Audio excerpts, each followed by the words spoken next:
Got to have Kaya now. Gentlemen. Gentlemen. How are we doing? Yeah, man. Everything good. What's We're going doing on? good. Excellent. Yeah. Excellent. Doing good. Hey, everybody. How are we doing? Welcome to another episode of The Living Room. Hope you guys are having a fantastic weekend. If you're in Jamaica, hope you guys staying home and staying put. Everywhere else across the Caribbean, hope you're doing the same thing as well. Staying put. You know, these are rough times at the moment. But welcome. You're here on We Global. This is The Living Room. It's me, Andre, with my good friends, Mark and Philip. And as usual, every Sunday, we just come together and have a good old Caribbean conversation about all kinds of stuff that's happening. If you haven't already, hit like, hit follow if you're on YouTube or Facebook. Follow us on Instagram, and we on Twitter too. Hit share as well and bring as many people into this conversation. So let's get to it. How are we doing, guys? Keeping good. Keeping good, man. Yeah. Keeping Good good. to see you back, Mark. Yeah, Good man. to see Thank you. Yes, indeed. I was listening to you guys last week Sunday, man. Great show. But how did Sunday go? How did it go? How did it drop off go, man? It was long, tiring, emotional, all those things that you would expect when you leave a show to start fending for yourself, you know. But it was good. Okay. It was good. How is he doing? Have you heard from him? How is he faring? Heard from him every day. That's what I thought. How do you do this? How do you do that? Oh, okay. How do you turn on the machine? I was in a meeting this week, and I saw my phone ring, and I saw, okay, that's kind of what's going on. Do I cut the chicken before I put it in the pot? You're telling lies. You're telling lies on the boy. I swear. It's just fascinating. It's just fascinating. Wait, hold on. You actually have you telling the truth there on that one? He called you chicken? Yeah. So what you mean there, Phil? No. Because Phil would tell you, no, don't cut it. Don't waste it. Don't waste it, man. I'm surprised he called you. I used to play here and call mom. Man, I know my way around the kitchen, man. So I know how to find your way around the table in the kitchen. I just joking. I know, man. I know you good. Yeah, man. It was very emotional, I have to say. You know. Okay, so I'm sure he's all right. I actually sent him a few messages and see how he's doing this week. Yeah, man. You should keep in touch. Boy seems fine, man. He's all right. I did. He's doing good. Hey, Jennifer. He's doing all right. He's doing good, man. I was gonna send that uncle message of, if you got anything that you want to talk about that you don't feel comfortable. Oh. You might not feel comfortable. So you gotta be careful when you ask that, because usually that might not feel comfortable. You're right. Careful. So you gotta be careful with that one. Yeah, man. Yeah, but yeah, it's interesting adjusting as a new household too as well. You know, that's one of the things that I've found quite fascinating. Now that he's not here and it's just the three of us, that's a whole new different dynamic as well. Gosh, yeah, after so many years. Yeah, absolutely. Okay, so true. Yeah, man. True. But we making it. We making it. Slowly recovering. He'll be fine. You went to the office at all last week? Yeah, man. Well, you know, these days I gotta show my face a bit more. But I went in on Thursday. You went on Thursday? I went on Thursday, man. Okay, how was it? It was actually okay. But nobody wearing a mask on the tram and stuff now, man. I look odd with mine on. I look odd with mine on. That is the funny thing. You got on yours and everybody looking at you like, what's wrong with you? Where are you? You're watching the news. You're not watching the news. You understand? You ain't got to. Yeah. But the thing, and the thing is about that is that, based on all the findings and what is being said, me wearing the mask is actually about me protecting me. It's about me protecting them. Others. Yeah. But if none of them wearing the mask and it's just me, it's like, oh. So it's almost like, oh, I can take this off then, because this don't make no sense. But I just keep it on, man. I don't take it off. I put it on. I hold it rigidly to mine, man. Yep. I hold it rigidly to mine, for sure. I think you got to, but you know that over time people can just be wearing masks less and less and less. Well, that is just how it goes. Because the numbers are still going in that direction. You're still going up. Yeah. Hi, Vicky. Yeah, numbers still going up and stuff, but you know, it's just human behavior. Once a set of normality start to resume, over time you can just be, oh, I get comfortable. You can forget it here and there. You're like, oh, I forget my mask. Then you can go, actually forget, don't really need it. And then over time you can just, you can, and that's what you're seeing now on public transportation. Yeah, but I mean, that's the truth. It is, the mask is uncomfortable to wear for a long time. You know, if you're, well, I've not traveled on the tube in London. I refuse to do that. Don't do it. Whenever I visit, you know. Don't do it, Phil. You don't want to do that, boy. No, you don't want to do that. You don't want to do that. And I can imagine traveling on that with luggage as well. Jeez. We actually got to touch things. Nah. Yeah. I agree. Our mask made sense. I agree, but makes sense. Yeah, the science is there. But you need saints to wear the mask too, and that's not happening at the moment. You know. Yeah. Yep. And I see home now. You know, that was one of the big things that shocked me last week. How you just, you know, one death after another every day. It's like this is really unusual for people to start to adjust to. It's very, very hard. Yeah, it's hard. I know if y'all see, but people like Nicki Minaj not helping. No, because I don't know enough. You know, and I see people saying, "Oh, there's people not understanding the power of the social media." Look, she understands the power of the social media. Don't let the boy fool you. You don't get 22 million just on music alone. There's a whole bunch of stuff. She understands that good enough. It was just irresponsible, to be honest with you. And then, of course, I felt for whoever the cousin friend is, because poor fella. I'm sure that was not something that was supposed to be all over the place. You understand? Poor fella. The flat tire. He married the flat tire. But then you go wonder, will she actually believe that? Because, look, the man has something else here. It's just easy to blame it on the vaccine right now. So, of course. I ain't bothered with he has something else. But anyhow. That's the game in town. You know what I mean? Hey, Teresa. Yeah, but it's just crazy. People like that don't really help, especially with the dialogue that's going on right now. I mean, last week we talked about the vaccine quite a lot. I mean, one of the things I was saying is just labeling everybody an anti-vaxxer. I don't think is right. It's not healthy. Because then I don't like that people term, up into actually. a corner. That term, anti-vaxxer. You know, I think it was the Barbados. I can't remember if it's Barbados or Trinidad was speaking, but they were saying, you know, you gotta be careful with the labels because there's a very small a minority of people who are actually anti-vaxxers. Most of the people who haven't taken or don't want to take the vaccine are just hesitant. And then there's a small minority of anti-vaxxers who keeping a lot of noise. But you can't label everybody this thing. Otherwise, you just back people in the corner, and then you start behaving in a different way towards them as well. Yeah. When I had a good show last week, though, when the show was good, man, I enjoyed listening to when I come It was along a the road, good man. chat, Yeah, man. Good people on. It was really, a good, really good. Good conversation and stuff, you know. Very So lively. that was, that was good. That was good. So you get to this week, Jakes? Jakes was Jakes. Jakes. What's It's out there. It's out there. Phil. Nobody heard that. Phil, you get to this week. Yeah, this week, what did I do? Workers usually have not been back in the office as yet. Usual side projects. But then today, you know, my son plays football every Saturday. Right? He scored today? He scored one of the two that they scored. Aye. But he was part of the team who got 9 scored against him. Oh, So they get Hammered. Hammered. folks, man. They're going up a Wash division, away. all right? They're going up a Yeah. division. So things got changed. so Yeah, this so is you gotta just, get used to that. so he ain't but used to just this level now. He not gonna get used to this level He's now. not gonna get used to this. I Yeah, chat with the yeah, coach yeah. and I said, "Wait, the pass ain't getting better." The coach looked at me and say, "Nope." So that's the current problem. So anyway, he had a friend over today, and I realized the man smiling very much. I said, "All these men could be smiling After getting beat. after they're beat down too." So I took them out and do a few drills. What the Man, You do drills? Man, you're the said drills, volleyballer, man. man. So you teach him how to hands. But no, no, I told him I did not play football, but the sport I played was all about position, and that is the problem they have. They need to learn how to get into position, not just chasing after the ball. Positional play, and they learned a lot from it. I don't know how for that become a football coach. Man's a coach.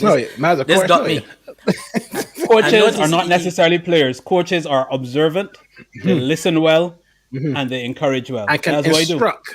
And can instruct. That's what I do. If they ask me to demonstrate, I say, I was sorry, gonna say until somebody is say, not show me what you mean. that is Don't worry about me. Don't worry about me. That is not my territory.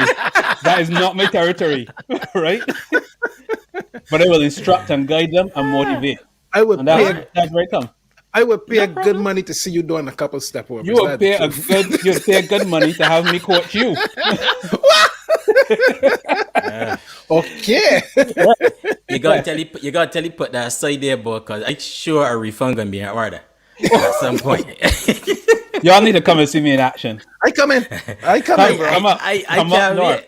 Come I up north. notice We notice are in whenever the he talk city. about football, though, he always in the ear of the coach. You know, he's one of them parents. You know, he's one of them parents that can't just go and watch the Take game. off, so and so. You need to come off. Yeah, Every time he yeah, talk about yeah. this football, he's be. I went and talked to the coach. I was like, see you. Use one of these parents that can get sidelined, that can get killed. Yeah. No. The coach enjoys my conversation. One of them that the I am coach there. you're looking for first thing as soon as you arrive, you're looking around for you. Yeah. Miles, where's your dad? Okay. Hey, Right.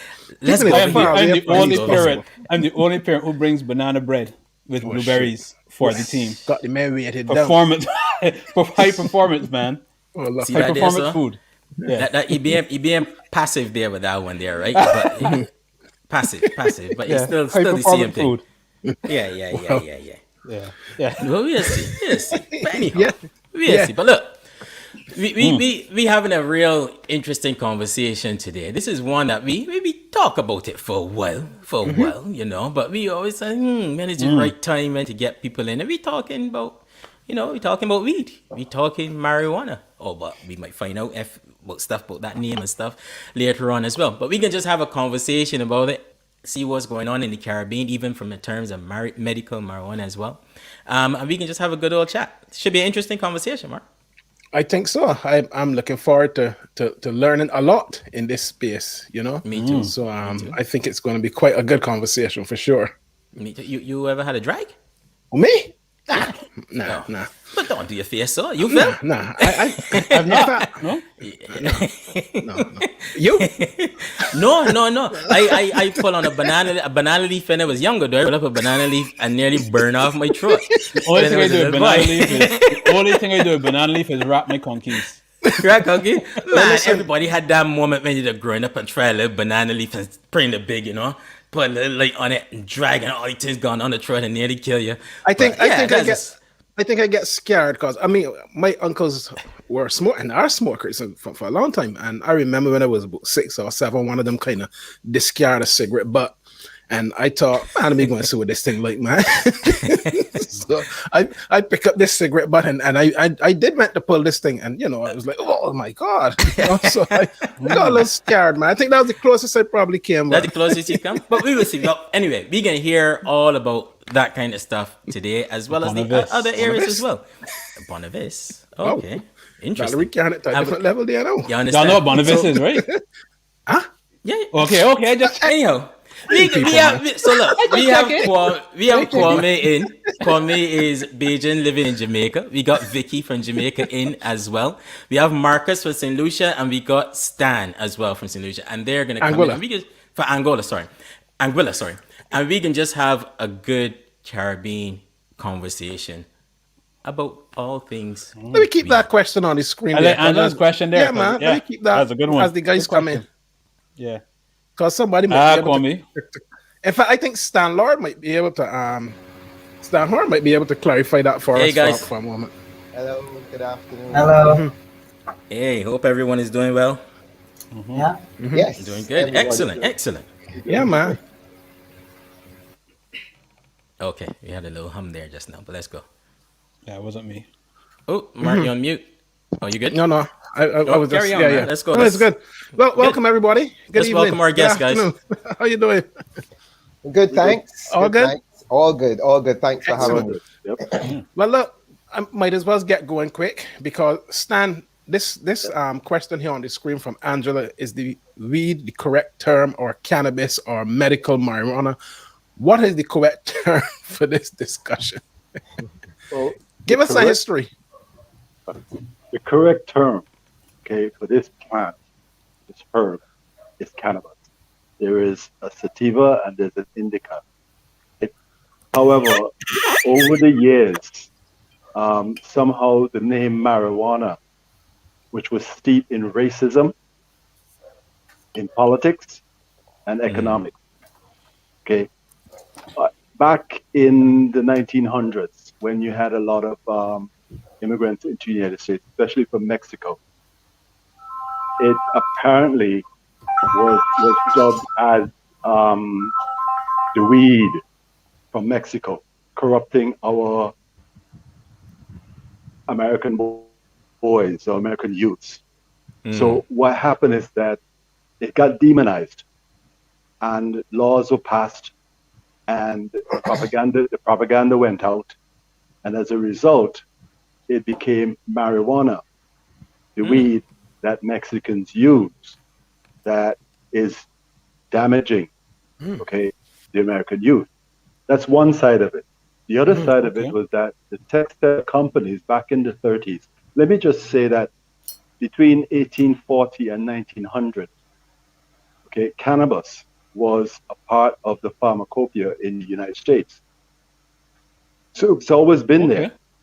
Washington, the presidents like Washington and Jefferson were cannabis farmers. Okay, up until the 1930s, America was awash with cannabis plants, cannabis fields, and so on. It's made. You can make sails from it, rope. Okay, you can get linen from it. Now, the cannabis plant, the roots go deep down into the soil and bring to the top of the soil all the nutrients from deep down. If you were to plant, okay, a cannabis plant in between your tomatoes and so on, pests would never touch your tomatoes. Okay. Oh, wow. Why is that? Because that's the plant it is. It protects itself and it protects other things around it. Okay. Hemp seed oil is the best oil, bar none, when it comes to the ratio of omega-3, 6, and 9. It's a very healthy thing. Now, any sailor, you ask any sailor, they will tell you that they prefer, okay, their sails and their rope to be made from hemp rope or hemp material. Now, back in the 30s, when the textile companies start making nylons and acrylics and cellophane from plastic, it's a type of plastic, but it's from a petroleum product. Yes. Okay, we're talking about petroleum, which is not good for the body. No. Right. All right. So when they started making these products, they had to demonize cannabis. Okay, so that they can get the market. So that they could get the market, and as a result, it started growing. There was a gentleman who actually launched a campaign, okay, a very, how should I say, vibrant campaign against cannabis. Then there were laws that were imposed back in the 30s to make it criminal. Okay. So, Stan, this is really fascinating. Where can one read more about this? Like, can you give us a definitive book to look into this, the history that you've just laid out there for us? Well, what you can do, you can look at the origins of the word marijuana. Okay, and you can see that. You can look at the differences between paper made from trees and paper made from hemp. Now, it was said that the first and second declarations of the drafts of Declaration of Independence in the United States was made on hemp paper. However, there are other claims that it was made from, is written on parchment paper. And hemp is a very strong material, and people were using hemp.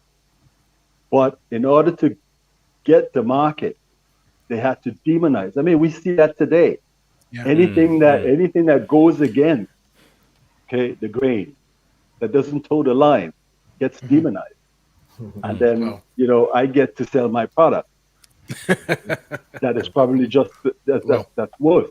Because I'll tell you something, when it comes to an acre of hemp plants, okay, Yeah. you need at least 10 to 20 acres to grow the trees that will produce paper. Got you. Right. When it comes to getting the paper from trees, you have to wait 20 years. If you're talking about getting paper made from hemp, the marijuana in 4 months you have plants that can make and so on. Okay. So, So a lot of it is we can. it's racism. we can delve into that a lot more. Most definitely. Marcus, I wonder if you can. What's your relationship with cannabis? If we agree with what we're gonna call it now, I don't know if we can call it that for the rest of the show, but I feel like I need to call it that now. Yeah, I feel that. I don't feel right calling it marijuana now after that explanation from Stan. But Marcus, what about yourself? What's your relationship with cannabis? Before we get into that, I think, your introduction where the three of you were talking about it and, the jokes and the way you were like, I never spoke cannabis. It was fascinating to me, right? And I was like, oh, okay, yeah. So part of that is Barbados, because Barbados has a really intense hatred of cannabis. It's a very conservative society. Well, right now, it's amazingly. I remember them putting some old lady in jail for a half a joint, and I remember I was around before they built the new prison, right? So there was and it was really horrendous. And I did some work down on Nelson Street with people who smoke crack. So Barbados' drug policy in general was really prohibitive and really just, very almost vindictive. People were just crazy. And I think that's what we're up against now when we talk about therapeutic cannabis, right? When we talk about, and a lot of it, unfortunately, because, the Rasta adage that it's the healing of the nation, right? The science now, 25 years into a legal cannabis investigation, has really almost proved that out, right? The plant itself used by people as a plant, especially if they're not sick and it's just a prophylactic just for a general health along the day, right? Inhalation therapy, what we call smoking. Smoking is terrible. Inhalation therapy to deliver the medicine quickly to somebody who has problems and is suffering in some way, right? Or just for a simple appetite enhancer, right? To eat who just don't eat. So and we have that for an amazingly successful anti-cannabis campaign over the last 50 years has made people deadly afraid of this plant that is, like what Stan said, up until the turn of the century in the pharmacopoeia and available in medicines right across the board.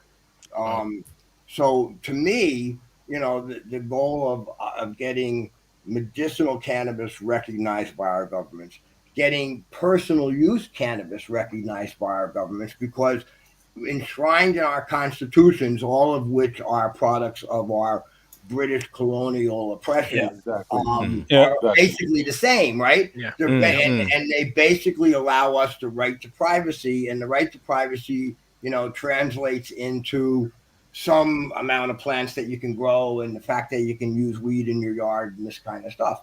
And it's, the St. Kitts, in St. Kitts, the Eastern Caribbean Supreme Court, the Attorney General versus Maccabi, Rastaman in St. Kitts, the court ruled, the Eastern Caribbean Supreme Court ruled that the drug law of St. Kitts, which is basically, again, a cookie cutter of almost all ours. Jamaica has refined theirs, but the rest of us just took what was given to us.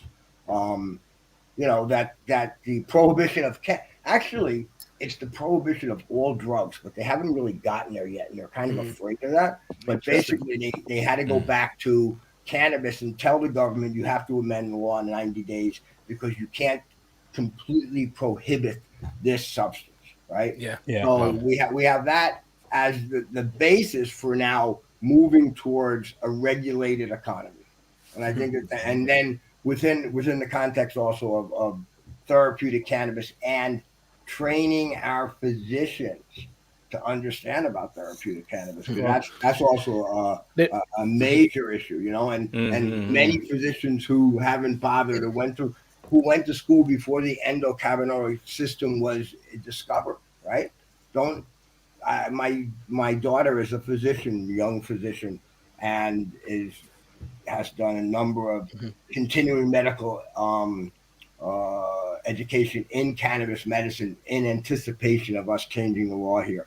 And she has discussions with other physicians. She's shocked at the literal ignorance. Level of understanding. Wow. That's part of the course, you know, because a lot of conventional doctors don't know much about herbs. Okay, so I mean, when you really think about it, you could understand why, because there's not a lot of education, not only in cannabis, but a whole host of other plant foods, plant compounds, and so on. So yeah, Marcus, I could understand.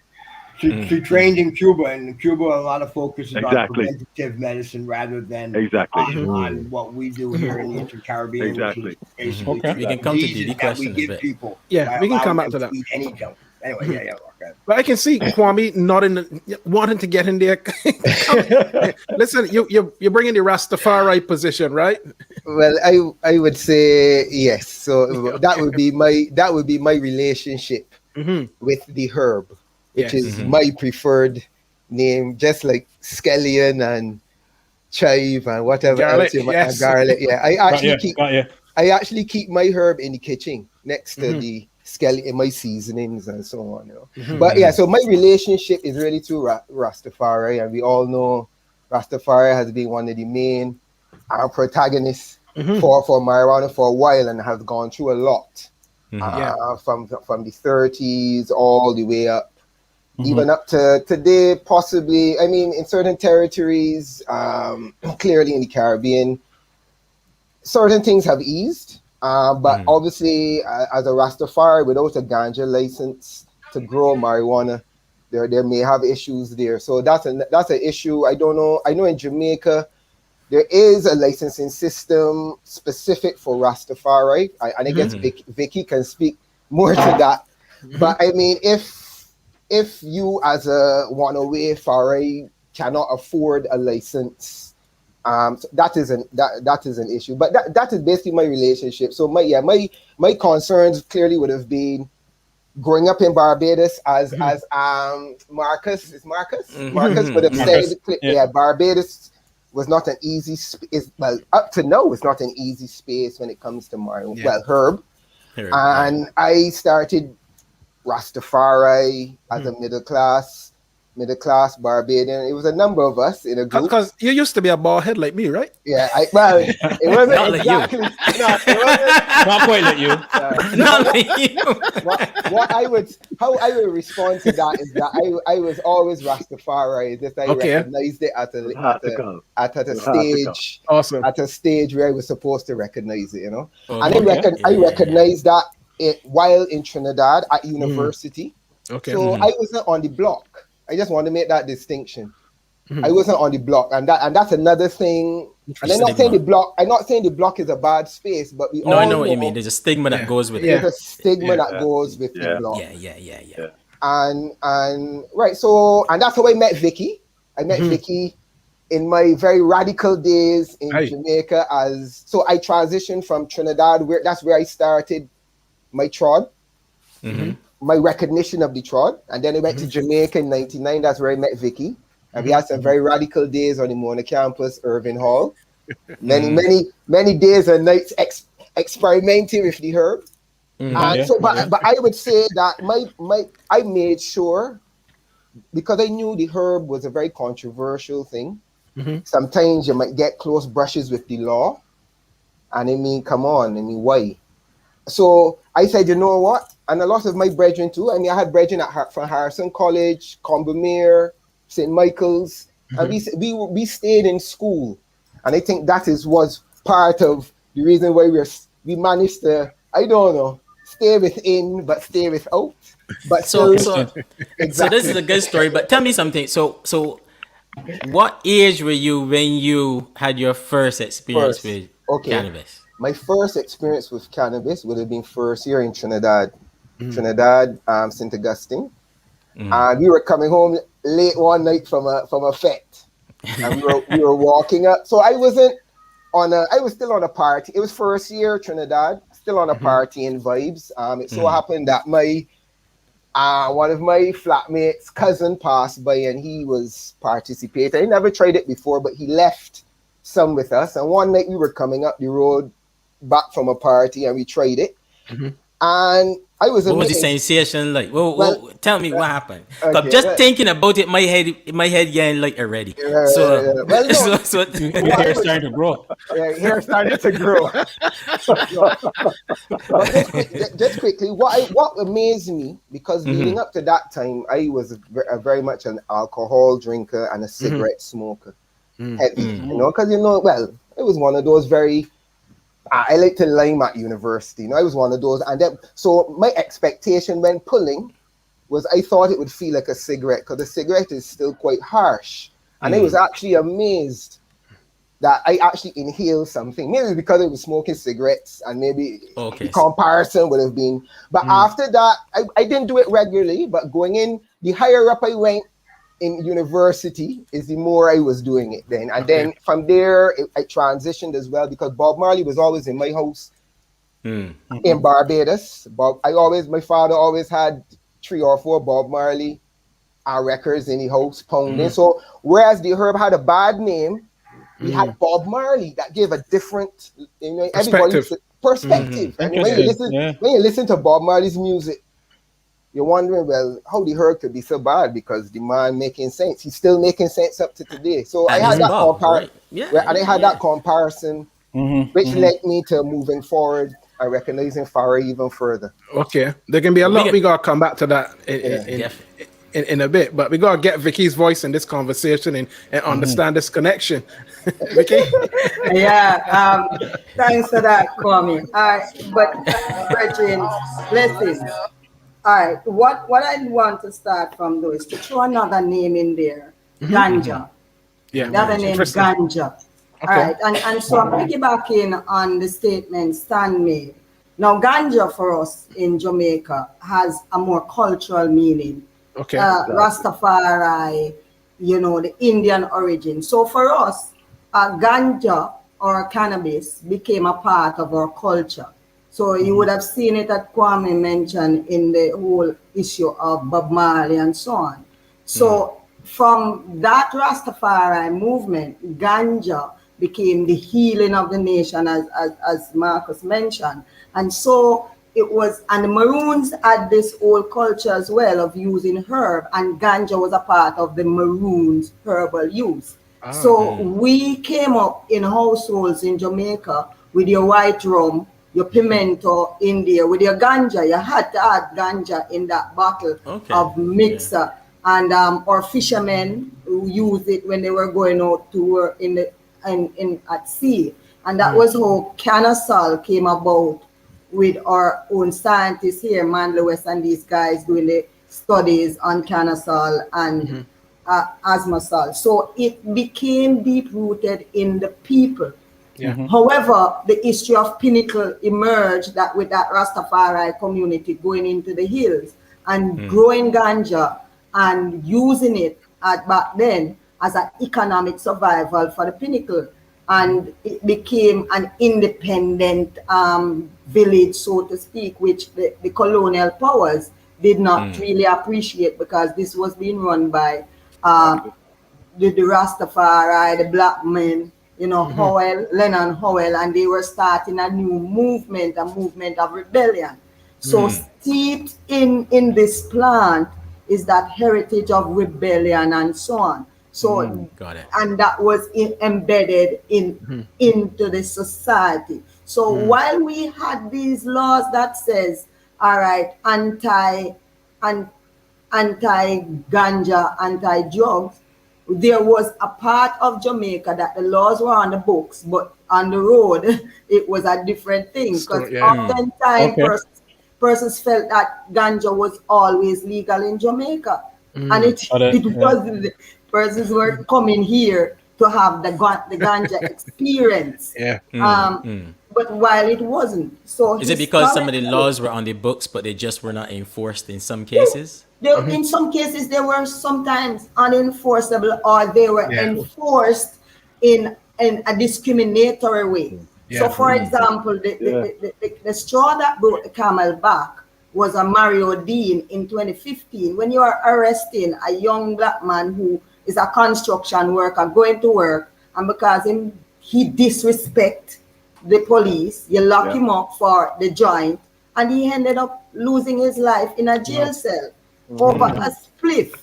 And so the law was enforced, but it only in a discriminatory way. If they wanted to pull up on a group of young men to lock them up for something else and then catch them with split, that would be the reason. That would be the reason. Right. But by and large, sometimes they will not bother if someone has a spliff. Is that the case? Exactly. Got it. So for us, the plant became steeped in that culture along with its medical use, its cultural use. So, and I think someone asked about where you could read more about the history of this. We have done some research in Transnational Institute, and on their website you'll find a plethora of writings on cannabis and research that we would have done here and otherwise, because we were looking at the whole history of even the UN conventions that is internationally criminalized this plant. You know, I take a lot what Vicky is saying, and that again is my issue with this word marijuana. What Vicky is saying, ganja is ours. Okay, it's ours. All right, but even going back, one of the propaganda stories that they gave in the U.S. back in the 30s was that, according to Harry Anslinger, he was saying that cannabis made the black man think he is equal to us. Oh, gosh. And that sold the American public, okay, on we have to get rid of this thing. Okay, the plants have been created for the healing of the nation, and this is what we use. This is what we're about. Okay, we conventional medicine is only about 150 years old. So what were we doing even before that? Good point. You see? So I mean, again, you have to know the history so that you know where you want to go and where you have to go, right? Because like some of the stories that I've just heard about how people were arrested for like a spliff or something like that, somebody is carrying out the colonial laws. That's what it comes down to. And they themselves probably don't even know why they're doing it. And what's behind it all. Okay? So now you have something called medical marijuana, where it's being regulated so that only certain people can buy and sell. You understand? So again, it's coming all the way around. They have, so to speak, rediscovered something that they can make money off of. Yeah. Okay? Before we go down there, Stan, one of the things you kept saying is healing of the nation. You know, this plant will heal the nation. Yeah. What would that look like if there was no criminalization? If there was not this stigma, this demonization? What would that healing of the nation look like with the herb? World peace. World peace. Well, you know, it's interesting. I said some time ago that it should be decriminalized. Okay. Yeah. And one person said, if you do that, then there's going to be a lot of crime and carrying on. But no, it wouldn't, because when you look at probation back in the 30s in the United States with alcohol, right? Look at what happens with those guys, Capone and all those kinds of guys. And once you legalize it, or once you put it back in the market, people start, it's okay now to buy it, so they don't have to kill and steal and rob and that sort of thing to get it. So, you know, again, they discovered a way. Go ahead. Let me answer part of Philip's question with that too. Yeah. The healing of the nation. What we found here was we couldn't do research, real research on ganja because of its status being illegal. Right. When we used to do the research, it was what they would have been confiscated and after them burned and after, So that's a good point. Sorry to stop you, Vicky. So what you're saying is that because of it being demonized and made illegal, you weren't even allowed to do research? No, the research that was being done, proper research wasn't being done. It was just on some probably a damaged sample. Now you'll be able to do more full research. The plant, the cannabinoid systems would be able to be explored more. And also traditional medicine, as Rastafari and Maroons have also been using, would be able to be explored more. And those communities would get an opportunity to earn, because Kwame mentioned something. Even now, the laws don't allow for Rastafari to participate in the industry outside of what we call sacramental rights. So that is, they only can go for their own purposes and service, and they can't sell it. They only can gift it. So I, as a Rasta woman going over to a bingi, I carry a gift over to the bingi, or I carry a gift over to Brother Kwame. Wow. So Please.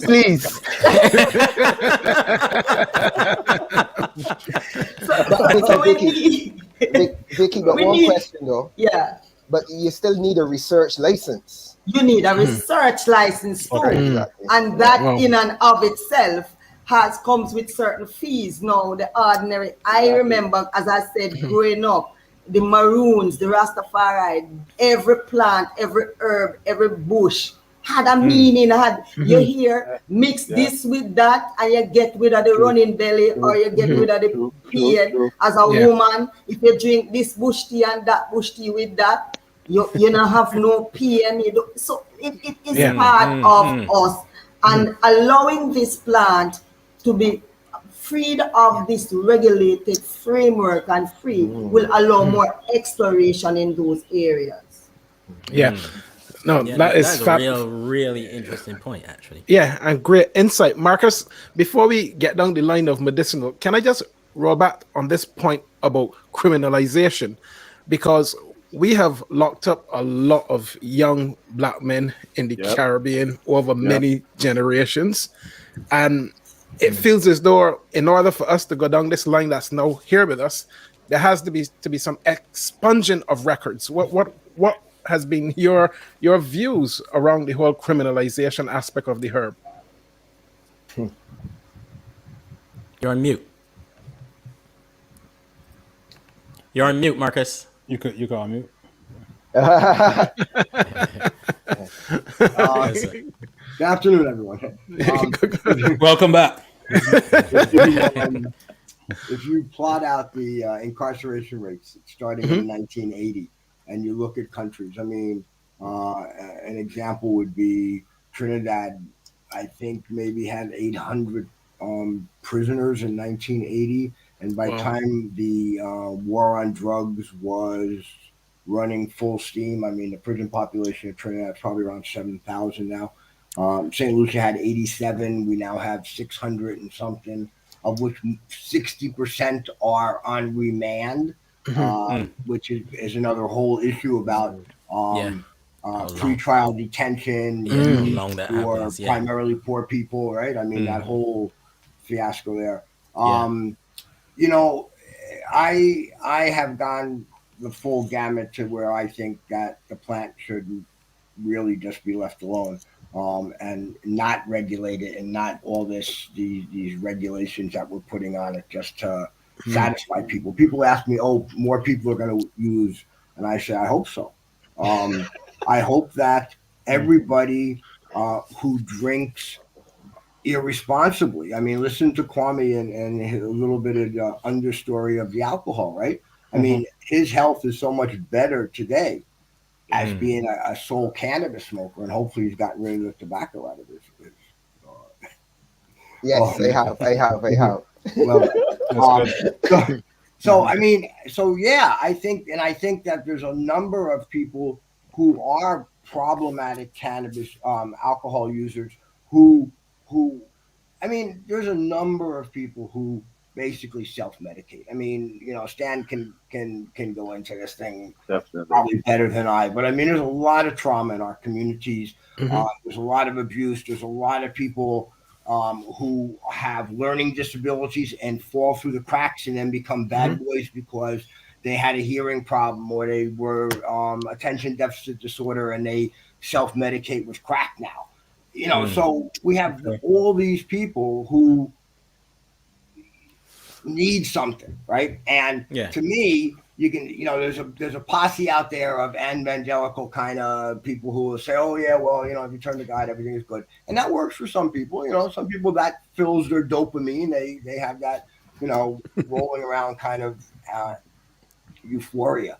I prefer to get my euphoria from cannabis. I'm very happy to be a daily cannabis smoker. I've been for years. It hasn't affected my work. I'm a published scientist of a number of papers on drugs, HIV. So I think that, and a part of it, I think, is there's a number of people like me who have been afraid to say they're cannabis smokers, right? Yes.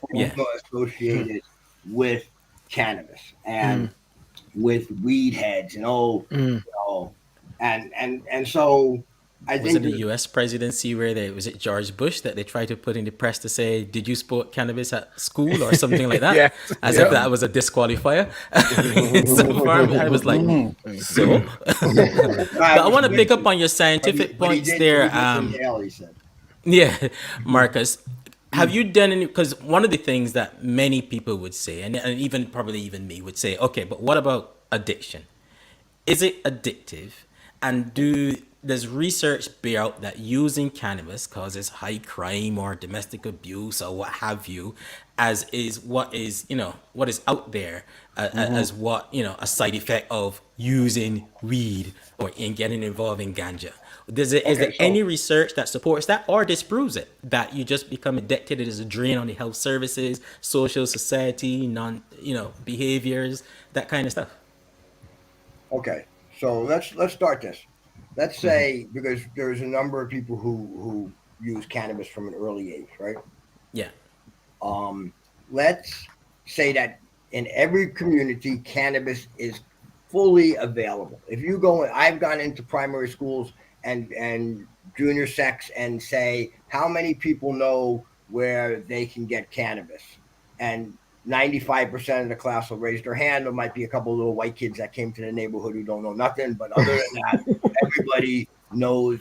And 60 to 70% in our urban areas know where to buy crack, right? So the availability of substances is pervasive in our community. Anybody who wants to use can use. There's a lot of fallacy about initiation and people being forced and this and that. And that's another whole discussion. I mean, we can talk about that. Gateway drugs, that's another thing people say. We ask about initiation, right?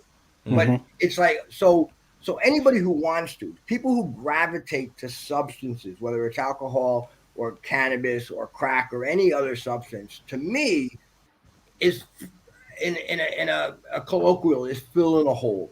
They have some deficit that they need to satisfy or to soothe or whatever it is, for whatever reason, and so, the term addiction is a funny term, because if you need a medication and you have a chronic illness and you need it for life, do we say you're addicted to that substance?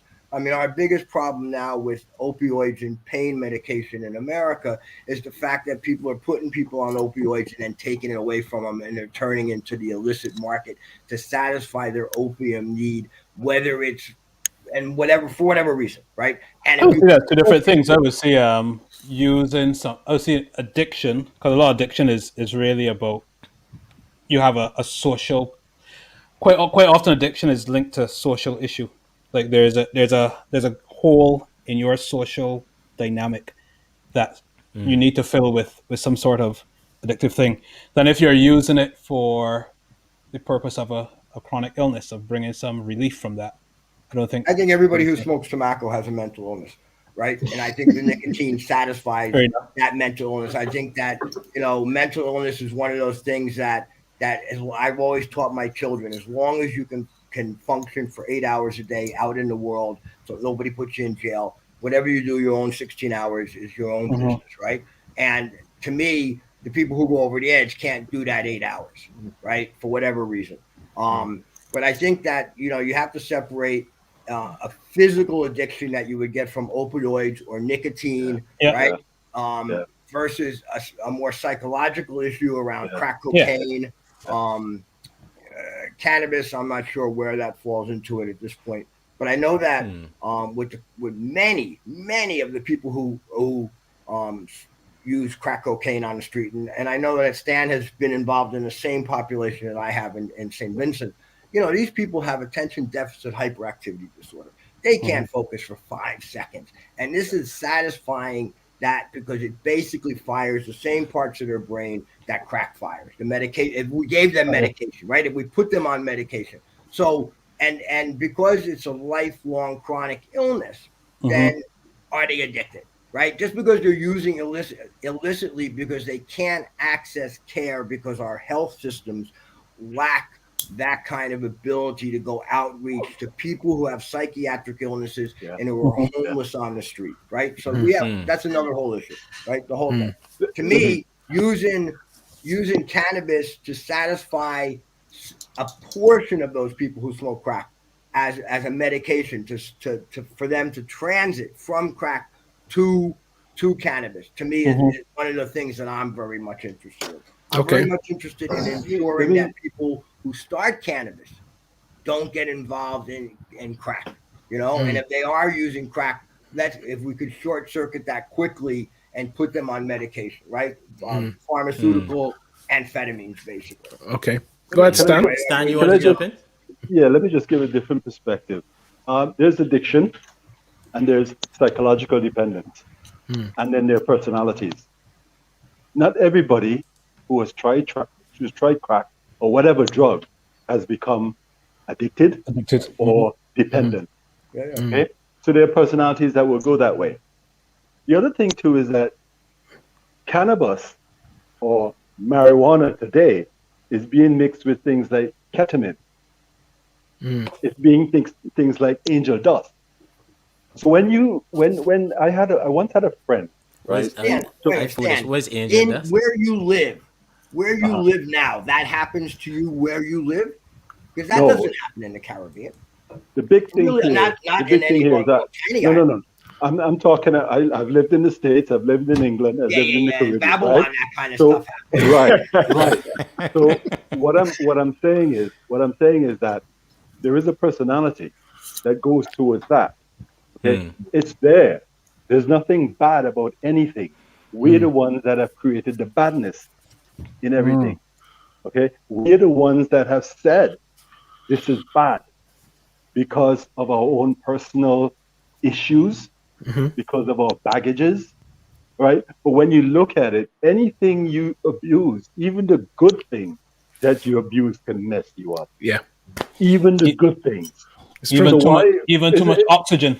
You poison your lungs. Water. Too much water. Too much water. The oxygen we actually breathe in. The oxygen we actually breathe in has to be processed in the body so that the body can use it. So it's not like you see fellas on the sidelines with this oxygen over their face and all this other stuff. Well, that doesn't do any good. Your body still has to process it so that the body can use it. Okay, but the idea of addictions and dependencies and so on, you have to also play into personalities. And when somebody's telling me, like I had a friend who smoked marijuana, right, cannabis, and he wound up in the G building in Kings County Hospital in Brooklyn because he tried to kill himself. Now, was that cannabis, or was that cannabis with ketamine, or cannabis with angel dust? I later found out that it was laced with angel dust. Okay, so that too would have its effect, right? So we have to really, really make distinctions. One of the problems that marijuana got into the American culture is because there was never a distinguishing factor or anything to decide that this is hemp and this is marijuana. So everything got lumped together, and you can't lump it all together because it's so very different. And the other part of that, just to add to what Stan just said, what we found in our research is that because of its illegal nature and being used at the same channel with other illegal substances, you found that mix, that marriage. So oftentimes, as Stan mentioned, and we have it here in the Caribbean, Marcus, season spliff was a thing in Jamaica. You know, spliff mixed with some other thing else. Because of it is going through the same illicit trading route. Now, Stan mentioned it. Everything can be addictive. I've heard, and this is coming from the prohibition discourse over the years. Nobody's talk about wine being addictive, and wine is an alcoholic substance. And everybody, wine is going to make you crazy. Wine is going to make you beat. It's going to make you beat your wife or make you beat right. So these are the things. The prohibition discourse over the years and has caused us. The first thing you hear when you talk about cannabis, oh my God, they're going to make young people mad. No one looks at, was his family predisposed? In my family, I have several persons that steeped in Rastafari, several persons who use cannabis. I also have persons who are predisposed to mental illness, who, if them touch the plant, we know we're going to have to carry them down by Bellevue. And so, you know the issue, and it is more about what has we have demonized the plant, look at the plant and not look at the reasons behind, which is what Marcus was saying. A lot of this thing, you have people eat fish and get sick. Nobody says, oh my God, ban fish. But I want to go ahead. Let Kwame come in there. Yeah, I just wanted to follow up on the decriminalization aspect in two areas. So we spoke about people being locked up, but what is also related to that is the impact on families. Yeah. So and what was the cost of a relationship breaking up, or you don't want to talk to your father no more because. So there's also that aspect. Another thing with the decriminalization that we're speaking to now about season spliff and this and that is because when you're going to purchase herb, it is illegal. So you basically got to pull up quickly.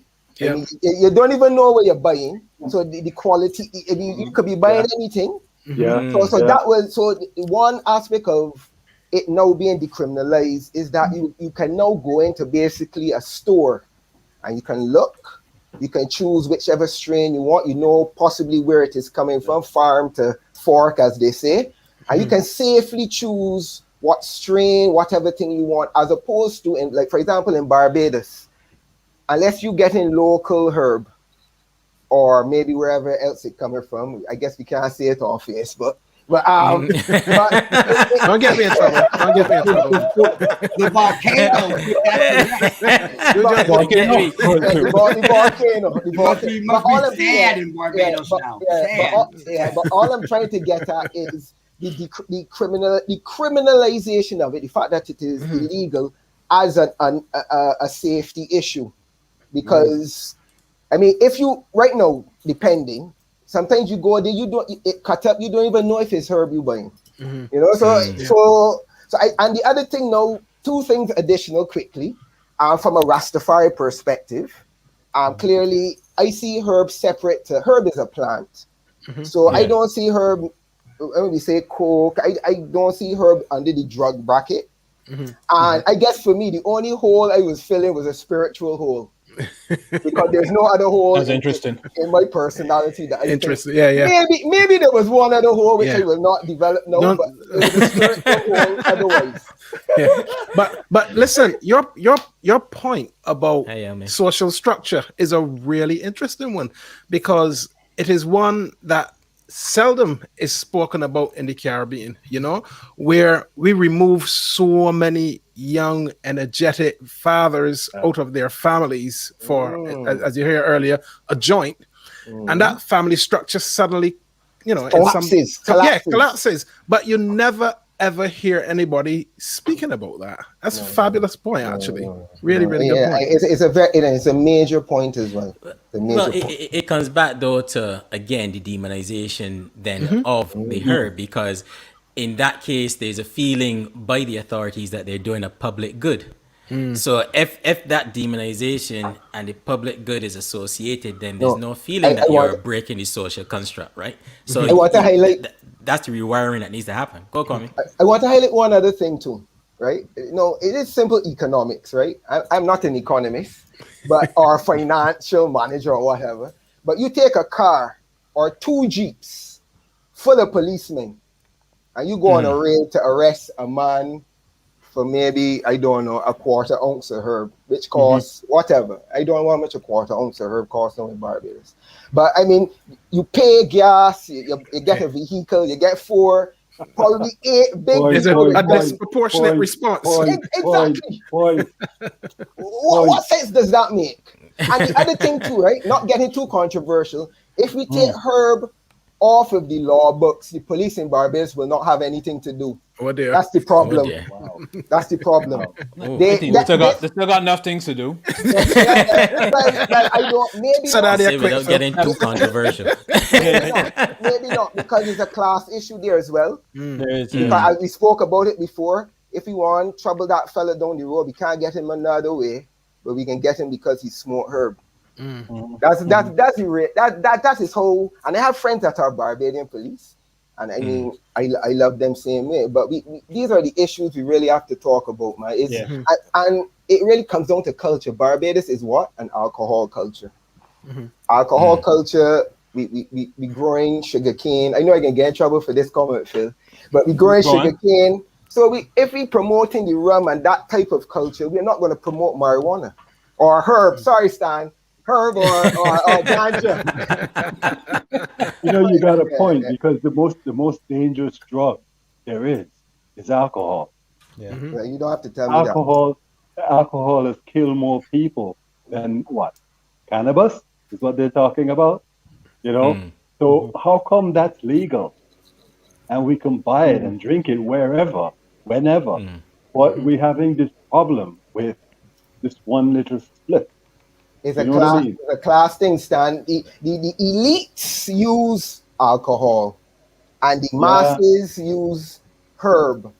So, but no, the elites are using. The elites use coke. The elites are now using medical marijuana. Medical. And I want to come to that point. That's another name that I have problems with. I need to come to that point what Kwame just mentioned. Go ahead. That is someone asked about earlier about what of persons who were arrested for the plant. Now we have this licensing regime in the Caribbean. However, if you were caught before cultivating ganja or cannabis, you have a charge of 10 years. Now you come out with medical licenses. You are not eligible. No, you're not. You would have done time.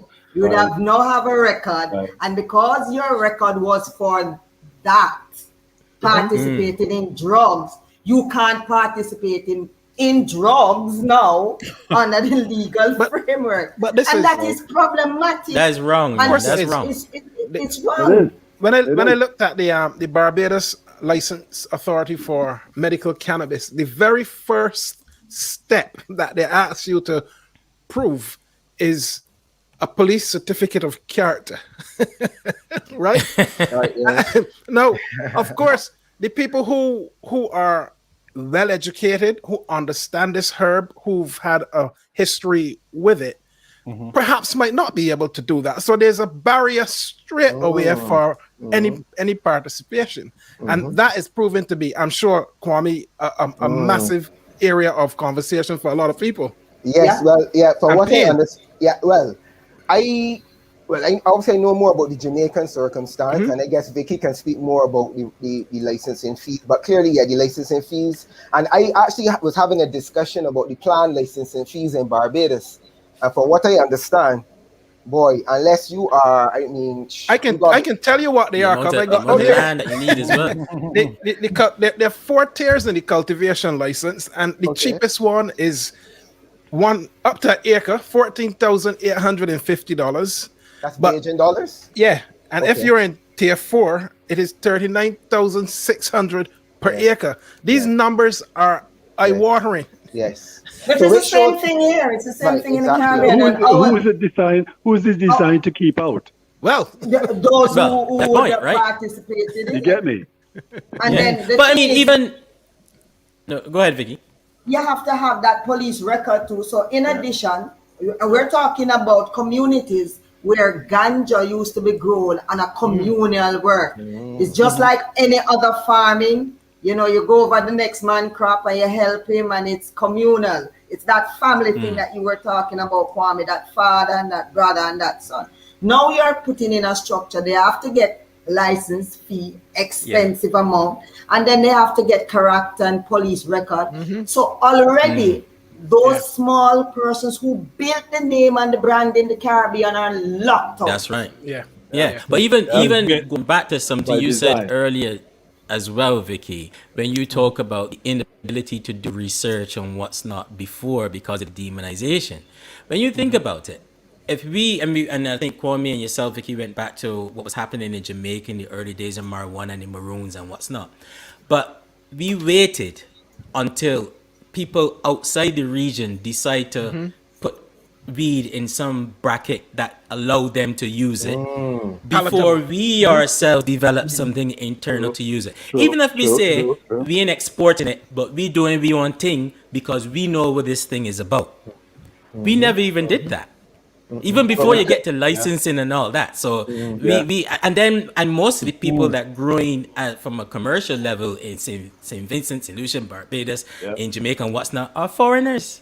Andre, I'm glad you made that point, because even here I've been at pains to say, all right, so we have medicinal license and medicinal. Let us look at another framework that suits us. We have a cultural experience with this. Exactly. Why aren't we tapping into that area? Why aren't we tapping into traditional medicine stand?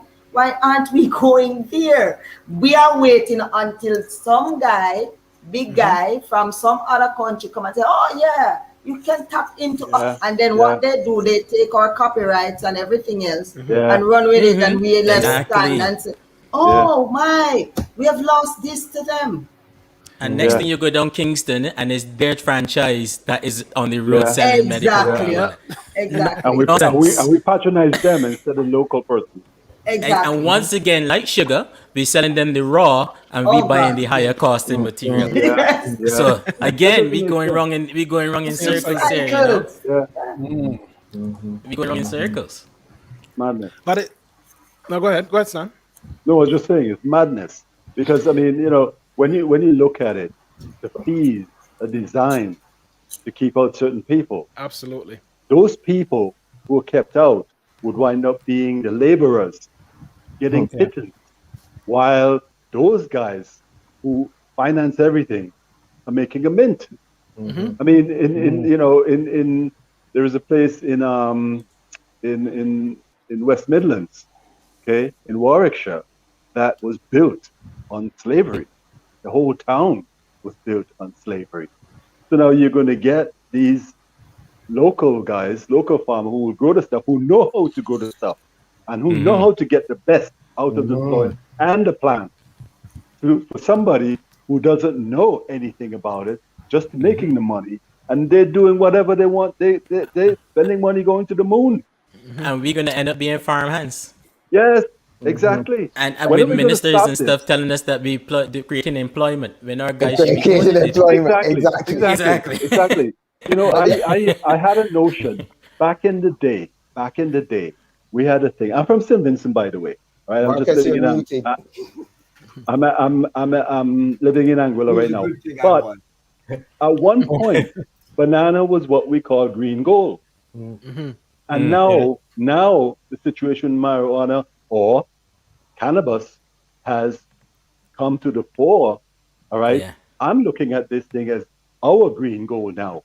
Yeah. Because when banana was king, it sent a lot of people to school. You get a lot of lawyers and doctors and nurses and whomever else, technicians, engineers, and so on. And here you have another product that's grown in the Caribbean, big place, big time, Jamaica, St. Lucia, St. Vincent, and all those other places. All right. It could be our green goal again. Yeah, but you Well, we see, could send our folks. you see, Stan, here's the problem. This is not going to win any votes. Okay. It depends, though. It depends. Let me finish. This is not going to win any votes.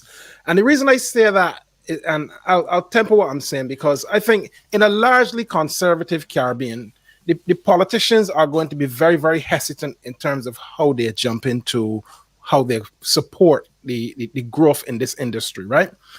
But in addition to that, we started this conversation with the influence of North America, which kind of trickled down with the marijuana criminalization. Yep. But cannabis is still a federal illegal activity in North America.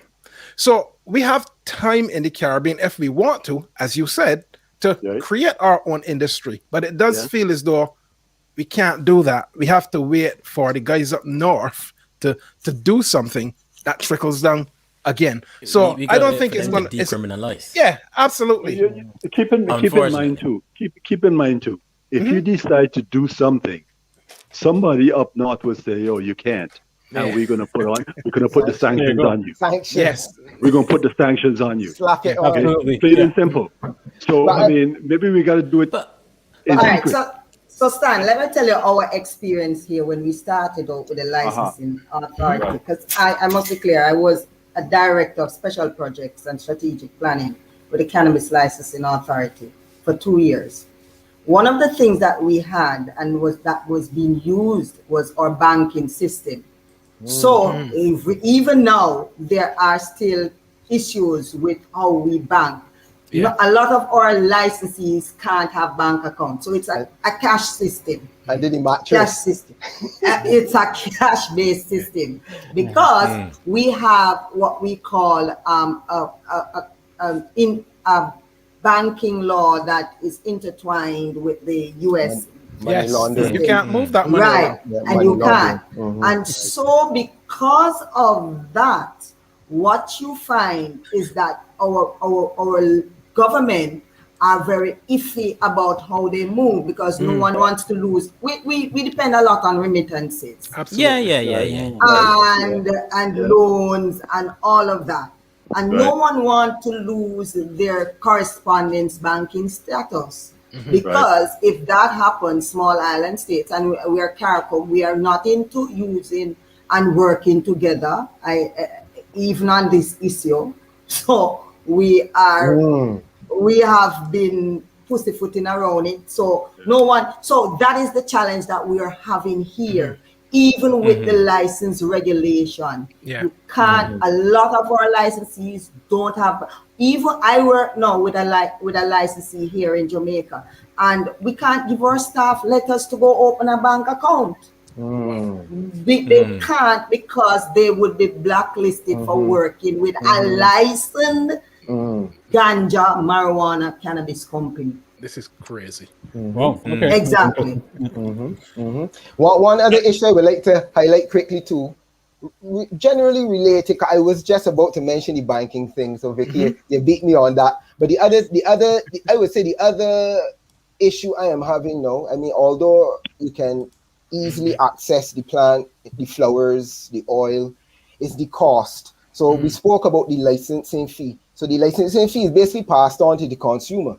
If I have to pay thousands of dollars to get the license, clearly what I'm selling has to make back that licensing fee. So that is also an issue. So if you want to get something proper, you have to pay a lot more than what probably would have happened before, where it was, I guess in a illegal framework. So that is one other issue I see with this whole licensing thing. that the cost is basically being passed on to the consumer. But Kwame, does that mean that you would still have a sort of underground market potentially? Of course, but yeah, you can go down. You don't need to go to a herb house to buy it. You can go down the road to the usual man down by the newspaper stand or wherever you can go. Yeah, Marcus. I don't have. Yeah, Marcus. No, I was gonna ask Marcus. Every tray in Jamaica. Every tray in Jamaica. You ask the lady, she has cannabis under the tray. Under the tray. What is it? No, I want to jump into that. That's good to know, Phil. For when we go to Jamaica, that's good to know. Indeed. But Marcus, someone asked a question there. No, most of the goals of countries is maybe a transit 50% of the market to a legal market, right? That is never 100%. I mean, nobody says, they might talk foolishness, but the reality is when you look at, goals of legalizing cannabis, putting in a regulated market, they figure if they can move half of the market and it's not even moving half the market. If you're happy with where you're getting cannabis and you're good for that, you're not really moving into the legal market. Who moves into the legal market are people who have medical issues, whether they're moving into the legal market with prescriptions or just moving into the legal market because somebody who can't prescribe but knows something says, hey, you should try this, right? People who literally hopefully will transit from heavy alcohol use to cannabis use, who now have it's legal. So now they feel comfortable. How many people have told any of you that, I would use cannabis if it was legal, I'm just afraid, right? That kind of thing, just, people who are really law-abiding citizens. So I think that, from that perspective, but the thing that I want to pose a question, right? Drugs in the Caribbean, and I'm not really counting Jamaica, like where the tourists are. I'm not counting tourists in this, right? Because tourists bring drugs with them. Most of the crazy drugs that I've had people tell me they've done is because they got initiated by some tourist who came on vacation, right? We have cannabis and we have cocaine. We don't have methamphetamine. We don't have opioids. We don't have heroin. Yeah, a little bit of heroin in Trinidad, but mostly it's smoked. There's no injection, right? And people don't realize that that's because we have really good cannabis and it's cheap, and we have really good cocaine and it's cheap. And there's been absolutely no reason to go and look for synthetic cannabis, methamphetamine that you buy antihistamines and cook up the stuff in your basement and blow yourself up, right? We're not doing any of that. We make some crack cocaine, which people use mostly for medication, and what Stan said, I think is really critical. I was amazed when I first started this, and I was very stupid and naive, that there were people who could recreationally smoke cannabis, crack, like on a weekend or something, and not have to be smoking it all the time, every day from when they wake up in the morning. And that amazed me. And that goes back to what Stan was talking about the character, which I call mental illness, but it's the same thing. It's what the taste that you have for this, right? Well, however you want to describe that characteristic of the personality that looks for, and in particular, if you're into drug treatment stuff, your drug of choice, right? People gravitate to substances. And I don't think every alcoholic will be happy with cannabis. I think maybe we'll do good with 30% of them. We can move them over, right? Kwame will be our poster child for that. But I think we literally missed the value of having these two substances and basically governments that are too lapo to really control it, or they're so embedded in the trade, which is what happens here. I mean, any interdiction, when they burn the weed, they ain't burning the flowered tops. They cutting off all the bloody tops and they just burning the fat leaf. And the only time anybody's ever died in cannabis here is when the police are involved. Police. In fact, I did a study which was published by TNI, and you can read it, that the number one initiator of violence in the community is police incursions.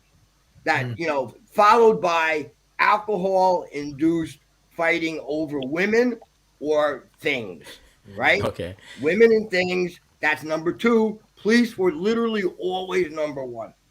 incredible, right? And it's all around drugs. Wanna... And the same thing everybody said. They use cannabis as that lever to extract whatever they need to take, that kind of So let me step back a second and then come forward, because I think the question, the economic question we were talking about, and branding and the inability of people to get involved in the industry is a good one.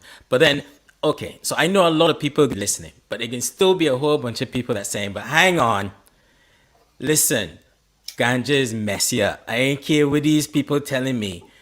It is fry your head, it's make you foolish, it's a gateway to do other things and to rob and to steal and the men on the road smoking enough herb that ain't got no house and all that kind of stuff. So I guess the question for me is still don't use. But that can still be a perception. Right, this is a good conversation. Don't believe in gay marriage. Don't marry somebody of the same sex. I mean, nobody's forcing anybody to do anything. No. But this is. I understand what you're saying. Yeah. This is a wider thing because people still looking at their communities, right? So it's not that they themselves are going to do it, but whenever you come to the question of legalization and decriminalization of marijuana or herb or cannabis. There's still going to be a whole bunch of people going, no. And for whatever reason, and for their reason, or whatever experiencing this up. So my question, I'm wondering, I'm going to ask you guys to be honest who have used marijuana. Have you noticed, have there been any negatives for you personally in the early stages or even from using? I eat more. You get the munchies. Yeah. That's not negative. Well, that will only be negative depending on what you're eating and what time. But I wouldn't. The only negative thing is that, as they say, is the cost, man. I would just say that would be, if I were to highlight a negative, and then otherwise, and then obviously close calls possibly with the law. I would say those would have been my only two negative experiences. And then obviously I think what we're trying to focus more on are the negatives personal usage. Physically, right. So I'm saying for me, no. Yeah. For me, no. So I'm highlighting what my negatives were. And my negatives, well, other people may say that I am mad. I don't know. But I don't think I am. Again, you have to put things in perspective. How would you know? You have to put things in perspective. Okay? Exactly. Because I tell you, when I was in college, okay, I had a few drives. Okay? And I just felt mellow. About a year or two ago, a client brought to the clinic some cookies for me, and she did tell me it had stuff in it. All right, don't eat a whole cookie. I ate. It was a cookie, man. I ate the cookie. You like Cookie Monster. So my experience was, I started doing one thing, and then. But it's not necessarily negative simply because. A little lower. You're going quiet there for me, Stan. Okay. Repeat what you just said. Your experience was what? You started doing one thing. My experience that I was working on the computer. All right. So you're talking about fine motor skills, right? Yeah. I'm working on the computer and I couldn't focus on what I was doing. I left that and went to something else. And in going to do something else, I couldn't focus on that either. And then I went to something else. But I ate the whole cookie. Yeah, but I want to chime in. After she told me, don't eat the whole cookie. So what I'm saying is how the stuff is being used is what brings out the negative. So ingestion is different than smoking. And I want to chime in on that with edibles, because that is why in Jamaica we have not legalized or even put edibles in our discussion, because what we find is that not many persons are, just like the person said to you, Stan, don't eat a whole cookie. Right. And even though you may put on labels, don't consume and some of the persons who are making the edibles don't have proper instructions and directions on it. And so you find, because I've done edibles and I don't panic, but then other persons would have done it and a reaction take them and they go into panic, and that mental thing kicks in. Oh, I'm getting mad. I can't. And so that panic is what happens. So stop short of having persons to put you in a space to say, all right, this is what you're to expect. This is what will happen. You find that one person eat a cookie, the whole cookie, and end up in an hospital because they have had a particular experience and one experience in leading to another. So just like everything else, Andre, you find that there must be directions. Just you take up a pack of Panadol. If you take the whole bottle, if you take the whole bottle, you're going to be in the hospital. You're going to have an effect. And so it is not the cannabis, but it is how it is used, the instruction and the guidance that you get. And that's with a lot of things. The other thing about legalizing and decriminalizing, from what I gather, the World Trade Organization has some kind of a policy or law that if you're going to do that in your country, you should allow other or external entities to bring in their product and create that competition. So if you're talking, I mean, somebody mentioned, I forgot who it was, that we have the real thing in the Caribbean. Why am I going someplace else to get something synthetic? But once you have legalized and decriminalized, and if this World Trade Organization's law kicks in, you have to allow external entities to come into your country. Not with the UN conventions. You can't carry across borders. So now here we are. Cross borders. But that was an issue. That was an issue at one point. Because, you know, here I am growing my stuff. I know what I'm doing. No pesticides or anything like that to it. All right. But somebody else doing something else, some other place has less quality product than I do. And they're giving me competition by selling it for 2 cents and while I sell it for 5 cents. Who's going to buy the 5 cent one? So that's another issue we have to consider. I wonder where Amsterdam getting their stuff from then. Has been doing, right? So I'm the chairman of the subcommittee of cannabis for our National Standards Bureau, right? So we've put in place a cannabis committee to look at standards associated with cannabis in anticipation of it becoming a regulated market, right? So that's one area where St. Lucia is going. I'm the secretary, chief operating officer of the National Cannabis Cooperative, Farmers Cooperative, right? That we're forming. That the last boy, I tell you, you can have a whole show about the bipolar reactions of government, right? Where one government organization is promoting cannabis as a alternative and getting CBD financing to do it, and another one won't register your cooperative because it's illegal, right? It's the most amazing thing. But I mean, we're moving in that direction to have. I mean, Parliament just literally decriminalized 30 grams the other day as a first step in, you know, government's changed here, and no government likes to continue what the previous government did, which was moving towards, here we go. You know, regulation. Back and forth. Oh my days. Mark, you have no the idea. current government had an apology to FIREs as well recently as well, didn't he? Pierre. So I mean, he apologized to us. You have those kind of issues that, but we're addressing them little by little, right? I mean, the Farmers Cooperative is designed to make sure that farmers don't get, and in fact, the Farmers Cooperative is put forward as the sole growing organization, that farmers belong to the cooperative, and that the cooperative markets the cannabis, and, you know, government just collects revenue, including the fees that cooperative collects and remits to the government. But surely, Marcus, this is such a new path where that there must be a role for CARICOM with the whole quality control area and the mechanism needed around that across the region, as opposed to just doing it island by island. Surely there's a conversation to have there. No, the ASTM, right? The International Standards Body has Committee D37 is their cannabis committee to look at standards associated. So our cannabis committee is like part of theirs, right? We feed into that. From the point of view of CARICOM, what do you want me to say? I mean, CARICOM had had a commission. The commission, The heads never put forth the money to fund the commission.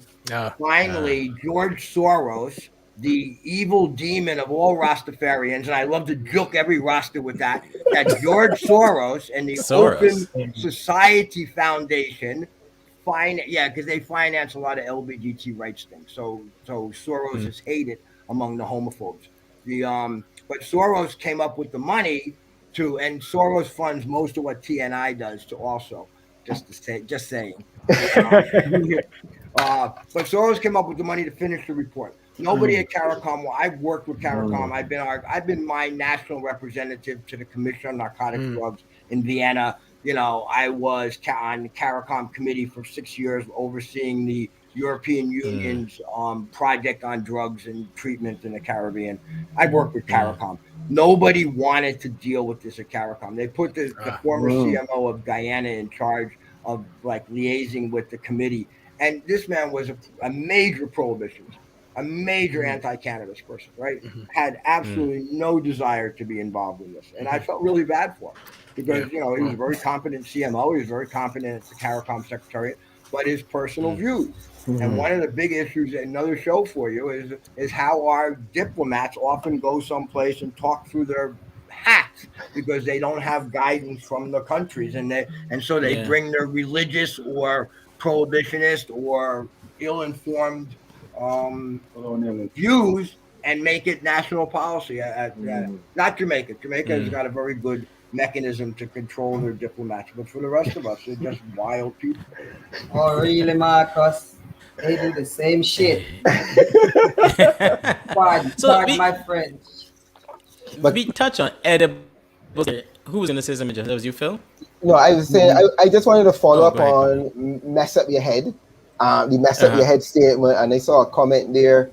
People being a shadow of themselves. Well, I have a different view on shadow of themselves. I guess it depends on the perspectives nationally, and I guess you might have other issues, and I guess it's just general view.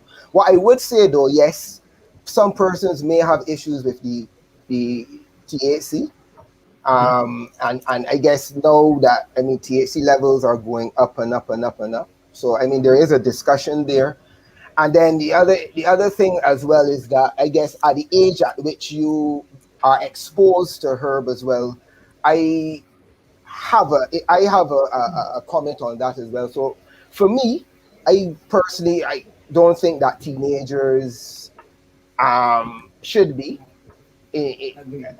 using herb. Smoking it. So for example, I do know there are teenage girls who would use the oil, the ganja oil to help with menstruation, pain, and so on. So the oil is a different scenario. But in terms of smoking and the THC, I think it's really a substance for adults, and possibly I started around 21 or so, but I think post 25, when you've built that foundation and you're more mature, you're able to handle it. Because for me, it's not a party. It's not something you go to a party and you open your Guinness and you're in a party, jumping about the place. That is, for me, that is not what the herb experience is. It's bigger than that. It's broader than that. But that might be the experience for a lot of the young people that you were just talking about there, though, Kwame. In terms of the whole party experience. But that's the thing. Right. It's that feel good. They're mixing it with the alcohol. They're mixing it with the tobacco. And that's what I'm saying. Maybe it is at that stage of your life, you're very carefree, you're partying and so on. Fine.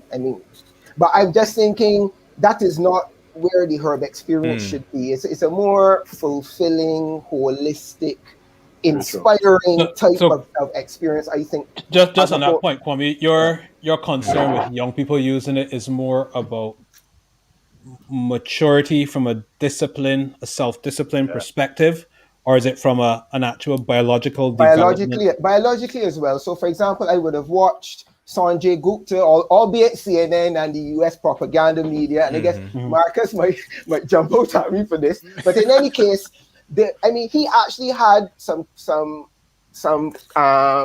documentaries that were pro herb, and they were speaking about cases where people having seizures, children having 100 seizures a day, and it going down to maybe one a week, and so on. I've seen that, yeah. Right, but he did also mention though that I think the age he used was 24. I think brain development. It was linked to brain development, blah blah blah, and clearly that being his jump in here when you get a chance. Yeah, but I will let Marcus jump in, and clearly I am not a neurosurgeon or a medical doctor, but I personally the persons I saw, and I mean I'm not broad brushing here, but the persons I knew that were using marijuana at high school. I don't think some of them dropped out of school, and so I really think it is not necessarily something for children, teenagers, but they may, I might be broad brushing here in terms of smoking. I mean, as I said, you can use the oil. Edibles, I just want to touch quickly before Marcus comes on. Yes, I'm glad Stan brought that up in terms of, because with edibles, the first time I did edibles, it was at a party at university. You want cookie too? No, it was a brownie. And that's the thing. You see, the trick is it is very tasty. Because you don't even taste, you don't even really taste. Very subtle. Exactly, it's a cookie. This was a brownie. So you can imagine with the chocolate and. Do you have a previous alcoholic drink before? You had been drinking? No. I wasn't drinking. That was not in my drinking days. I had transitioned totally. But the thing is, when I felt I don't want to call it the high, the euphoria, when I got home. So the edibles kick in later down. Whereas like when you're because the digestion process. Right. So it's when I got home now, and they say, boy. But I mean, it just felt, so I wasn't working like Stan. I was a Saturday night. I was ready to watch little TV and that's what on earth and all. Exactly, eat some food and so on. But yeah, so it depends on how you consume it, I guess. Also, if you have eaten before, depending on how you consume it. So if you don't eat and you choose to steam it, which is a different consumption level, you might get yourself in a little trouble because you might start to feel a little dizzy. You might have to drink something sweet. So it depends. But generally, I would say no to children. Some people will have to watch your THC levels. THC going beyond levels that I don't go to the highest tier, because for me it's more of about taste, and that's another thing that is coming up now. It's not about how high the THC level is. It's how the herb. Explain THC levels there for me though. Okay, well maybe maybe Stan or Marcus could speak to that. But the THC is what when you say a high THC level, I don't know. Yeah, but the THC is what gives you that high, and the CBD the psychoactive component. Right. So it can go all the way up to, you have like 15% THC, which is nice. I guess depending on what your vibe is. And your tolerance level as well. Your tolerance level. But then it goes all the way up. I mean, I have a brethren that tells me it doesn't make any sense. Try a one THC, boy. Yeah. I don't have to have one. That'd be CBD. Yeah, but then that's the other thing too.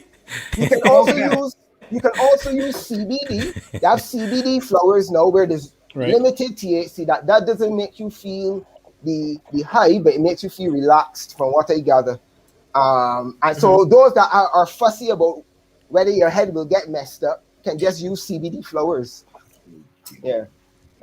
Look, I got people whereas we ain't trying to tell nobody go out there and we're not offering any advice. We promoting or not. We're just having a conversation on herb and cannabis in the Caribbean. I ain't trying to tell nobody go out there and try 2 TP. Don't worry, they're not going to or 15. So let me just put that disclaimer out there, right? We just having a good old Caribbean conversation. Kwame's not saying that either. I know. I think Marcus had a follow-up comment. Marcus coming. Look, couple of things. Marcus, you wanted to jump in? Edibles and alcohol, right? Edibles, cannabis, and alcohol. A harm reduction technique, if you want to not drink so much, is to smoke a joint before you go out. Not after you go out, not after you start drinking, but before you start drinking. Because if you smoke a joint before you start drinking, you'll drink a lot less alcohol because you'll get very high. I could use another expression, but we have maybe children listening.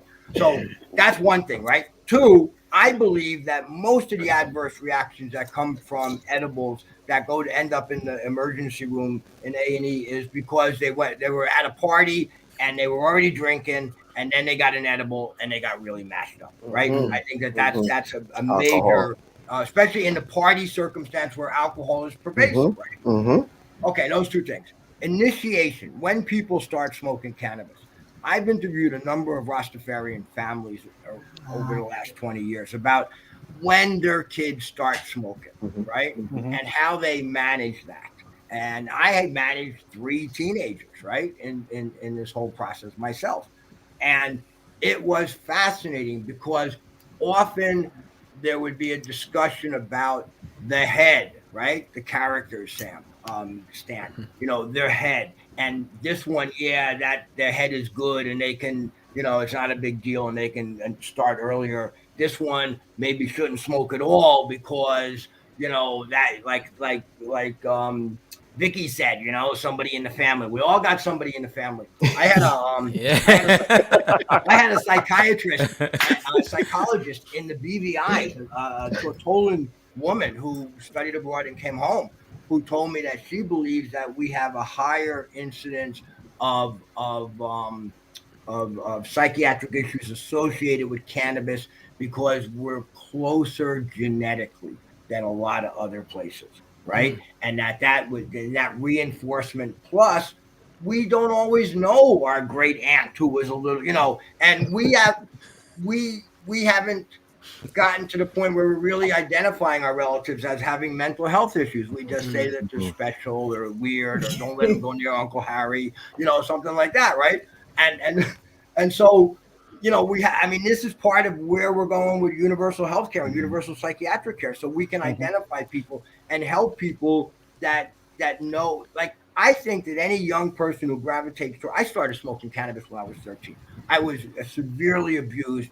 A father who was an alcoholic who beat me and kicked me, you know, just go down the whole list of stuff, right? So 13 years old.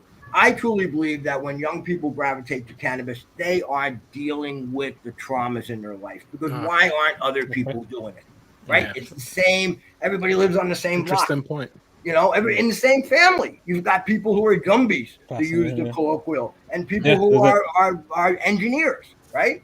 So it's very difficult to say why and this kind of things, but I think it's important that we think about that initiation. When I talk to young people, I say, look, and it's about anything, right? Postpone sex. Postpone putting the penis in the vagina. You can do other things, but women who postpone taking a penis, right, have less chances of getting HPV and cervical cancer later on. Look, I'm an HIV educator. You got to deal with this stuff. Exactly. I'm being good. I'm being moderate in my discussions tonight. Good.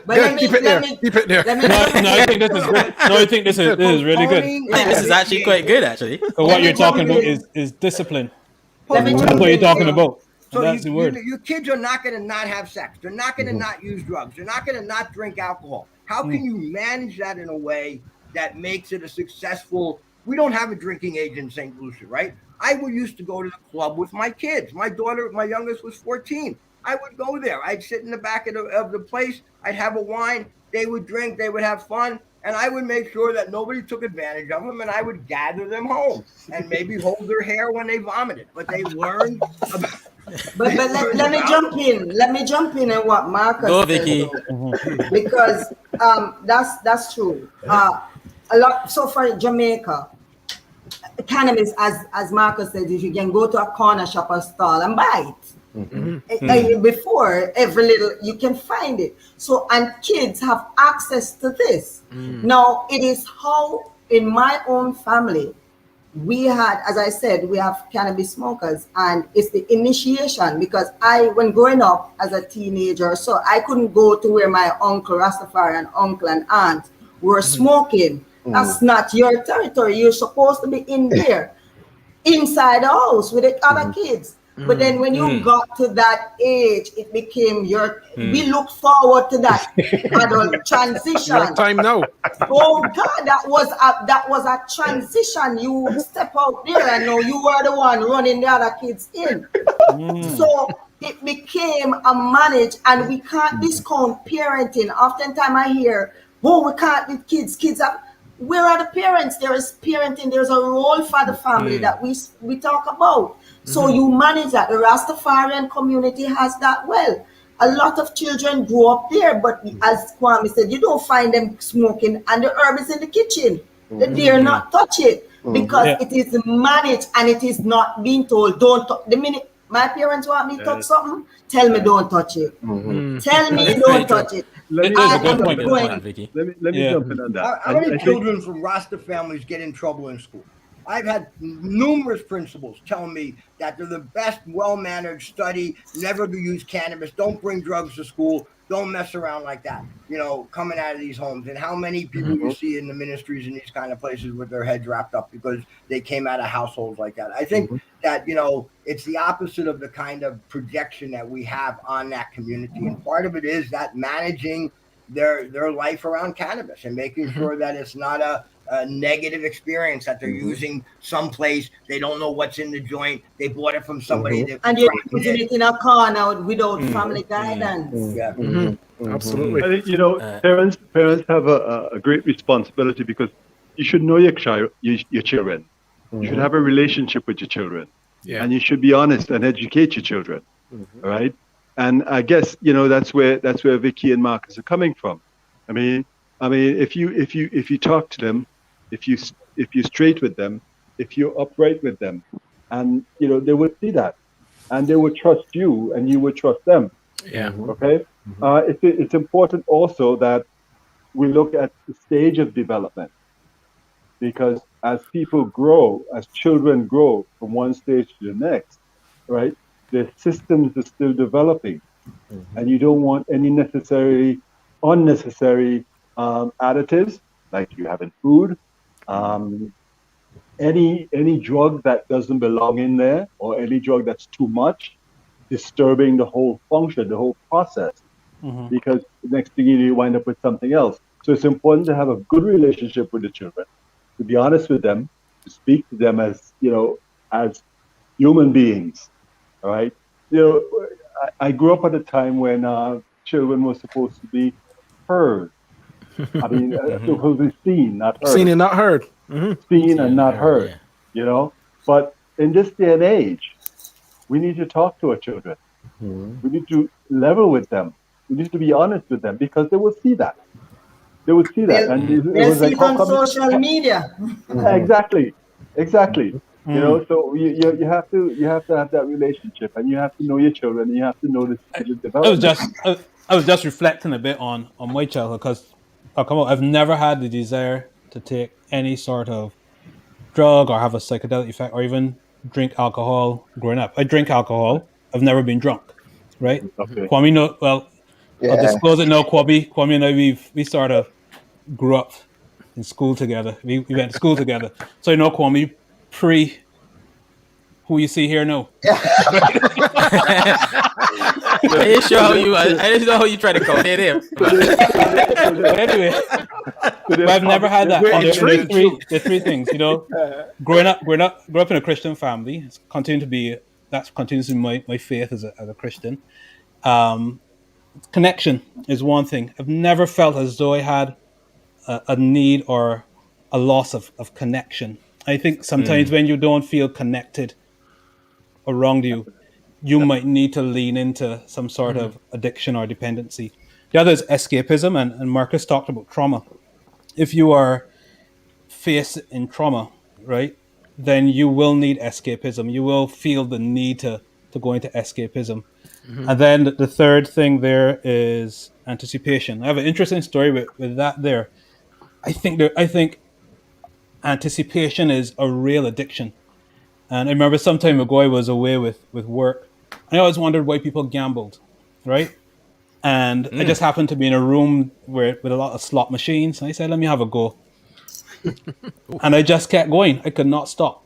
I was throwing in addiction. Yeah, I was just tossing in coin after coin after coin, because I constantly had this anticipation that you can get something back. I could get something. I think that's what we have to be very careful of. Everything, you can do anything, but where is the benefit? And having that discipline to understand what's the benefit, of what I'm doing, I think is where the sort of conversation has to be. Yeah. But that comes to what we were talking about before about, I guess we were saying some things aren't for everybody, so to speak. And in some cases, you have got to be either mature or of the mindset to understand that this thing that you're doing is not for you. And I think in the case for you, Philip, with the gambling, I don't want to call you a gambler now, the machines, you were another sound mind enough to pull yourself out that perhaps never went back. I don't know. I don't know. Never. No, I never did. But I tried it. But for some people, to be that honest, might have become an addiction. It gave me a lot of empathy and understanding for gamblers. By doing that, I Yes. really understood why people were throwing away their houses and their incomes doing that, because I experienced it and I saw this is what they're experiencing. But I'm not telling people to go do it, right? Because it is a very dangerous sort of activity. I'm interested to know about. So we talk about edibles. We talk about smoking, cannabis, and I guess this is perhaps one for yourself, Stan.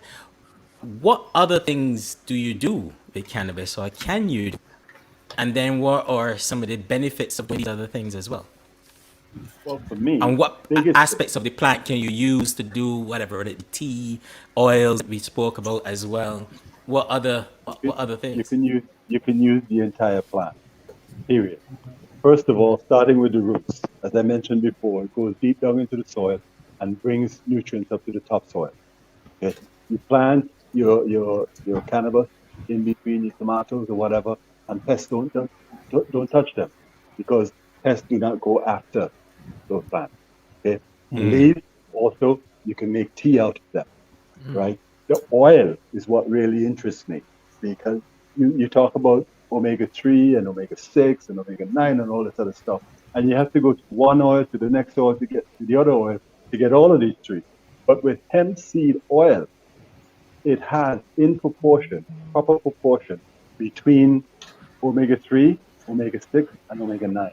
And these are essential fatty acids that do not create heart disease and various other chronic degenerative diseases that we have facing us today.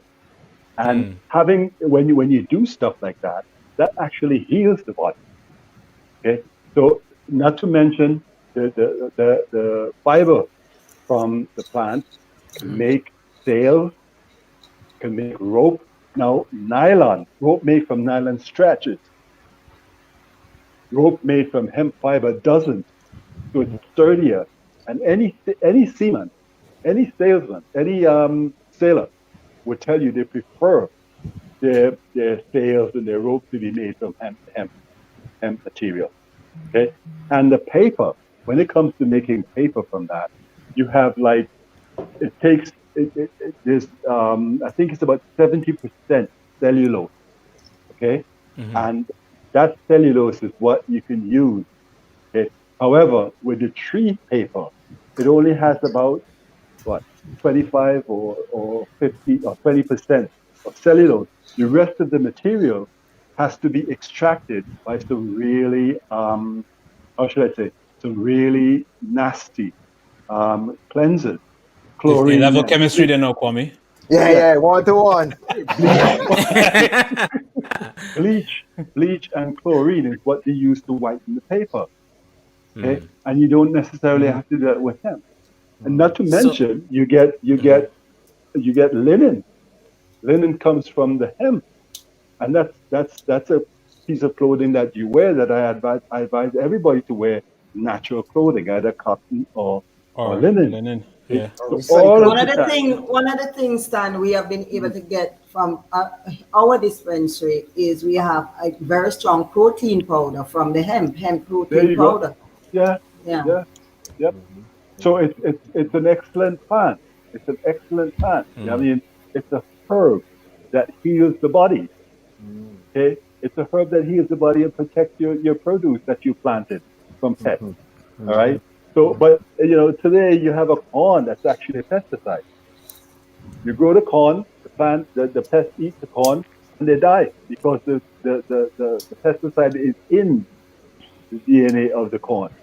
Yeah. But that's not the case. That's not the case with cannabis. You know. So I mean, we're better off for it if we can use it. We need to learn how to use it and not abuse it. But at the moment, Vicky, in Jamaica, are you able to realize some of the benefits of the other parts of the plant? Yeah, man. We have used the tinctures for creams. We have lip balms, lotions, skin creams for washes. As I mentioned, the protein powders, we have been having that as well. So there is developing out of this an industry of itself.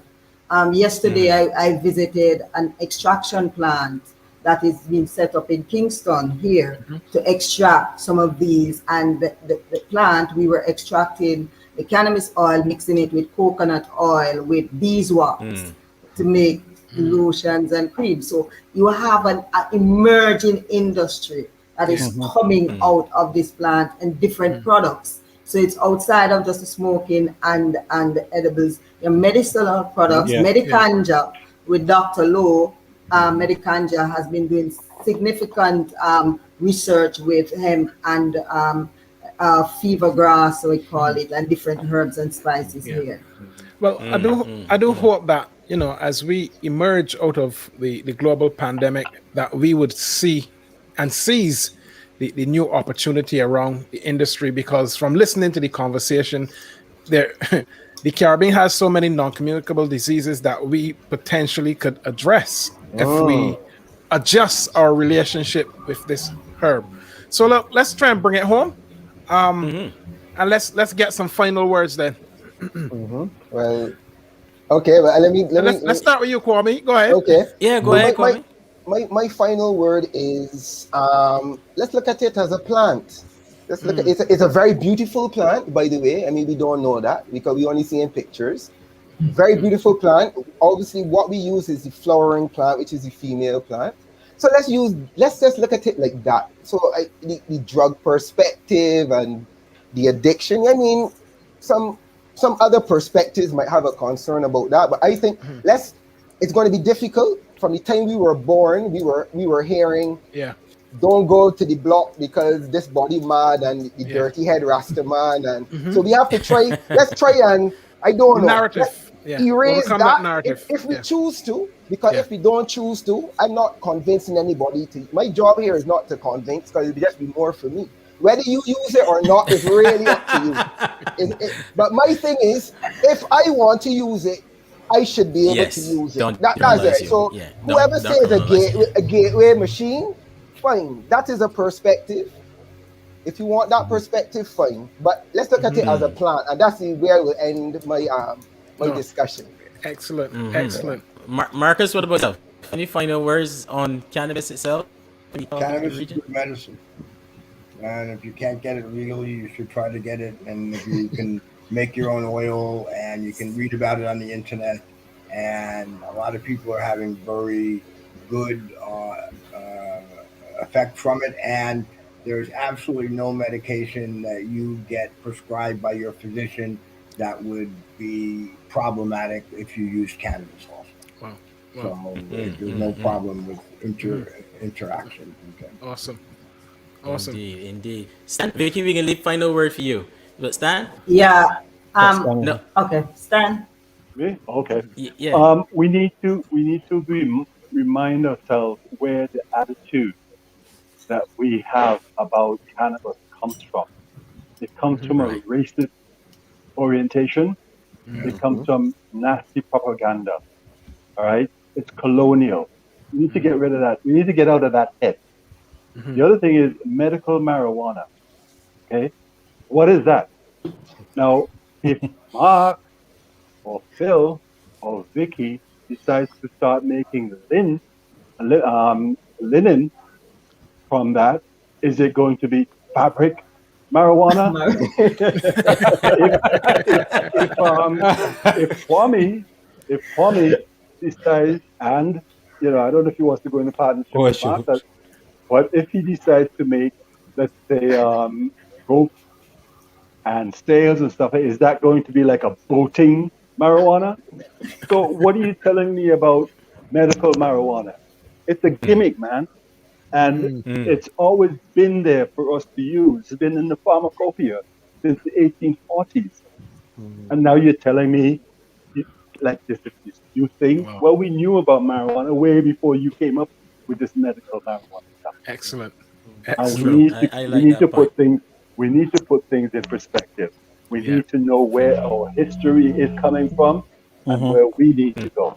Yeah. And if we're going to continue with this name called marijuana, all right, and we know it came out of racism, we know it came out of politics and all of that other stuff, then why are we still propagating it? Yeah. You know what I mean? Fantastic. Fantastic. Okay. Yep. I like point well made. Yeah, man. And Vicky? Final word.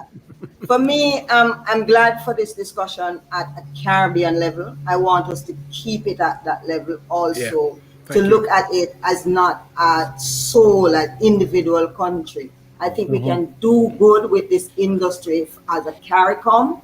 There are various movements. We can learn from each other. And like Stan says, develop an industry, whether it's rope, whether it's hemp seed, whatever. Let us invest. Someone mentioned the patent. Let us patent it. Because in the Caribbean, we have a brand. And so let us monetize our brand for our development. There's all this discussion about sustainable development and the sustainable development goals. We need to stop demonizing the plant and build an industry and lead the world. Do not wait until we get something coming down. And so we need to encourage all our governments in the region to have that discussion at the international level. Let us move the conversation and not wait on what policies handed down from the European Union or the North America or the UN. So for me, I want to see a CARICOM action on this, Marcus, outside of just our commission report. Let us now build upon our commission report and build it into an industry that is workable for all our Caribbean peoples. Yeah. No, 100% agree with that. Look, I really enjoy this conversation. Can I ask go ahead. Question? Yeah, go ahead.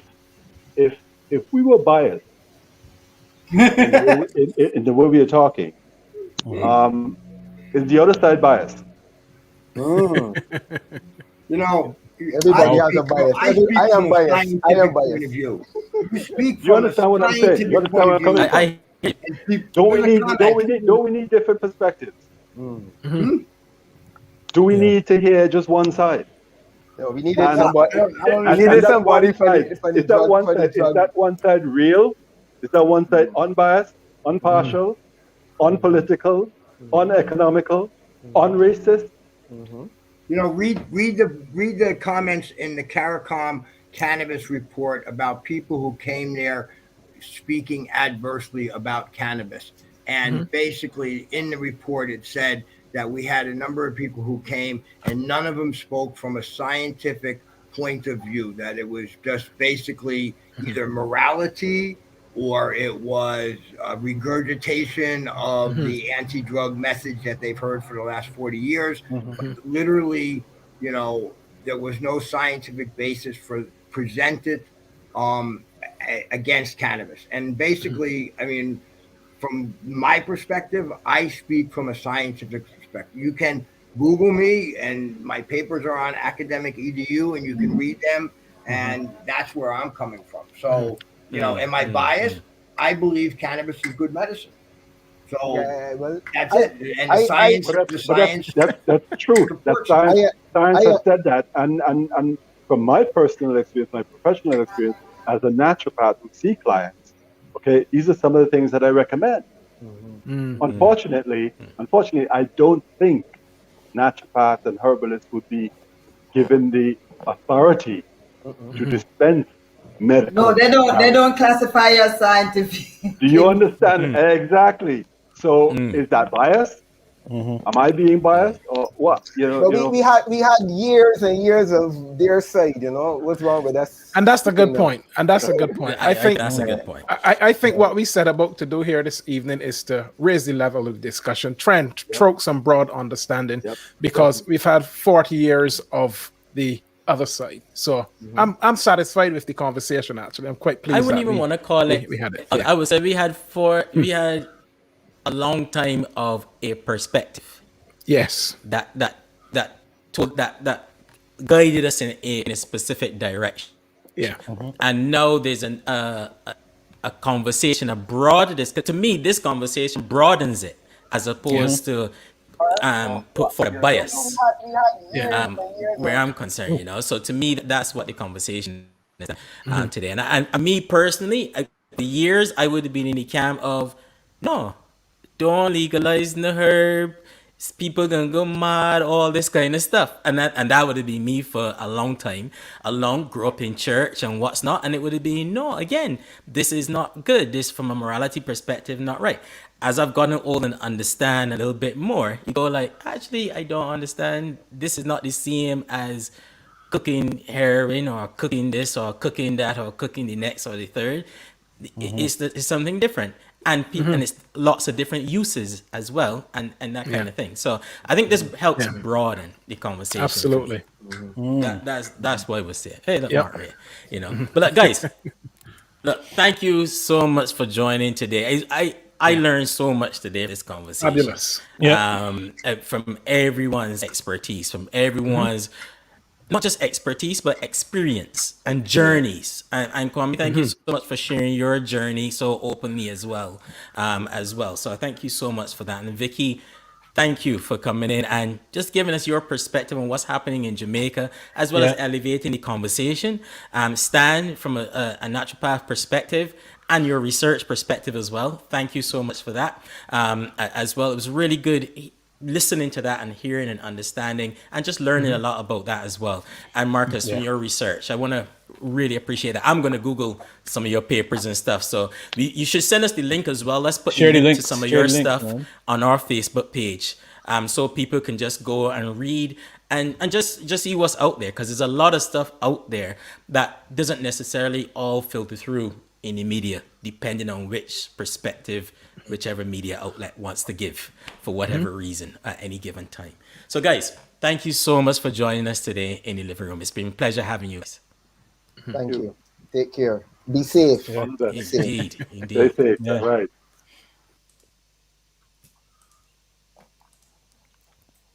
Good conversation, guys. I thought it was good. That was quite a lot, because I learned a lot, and I was thinking a lot about stuff people were saying as well. I didn't think it was biased. It was obvious that the people we brought in were presenting a particular perspective of experience and doing research in that area, and kind of specialists in that area, which I think is very important to talk about, because for me that creates a more balanced view.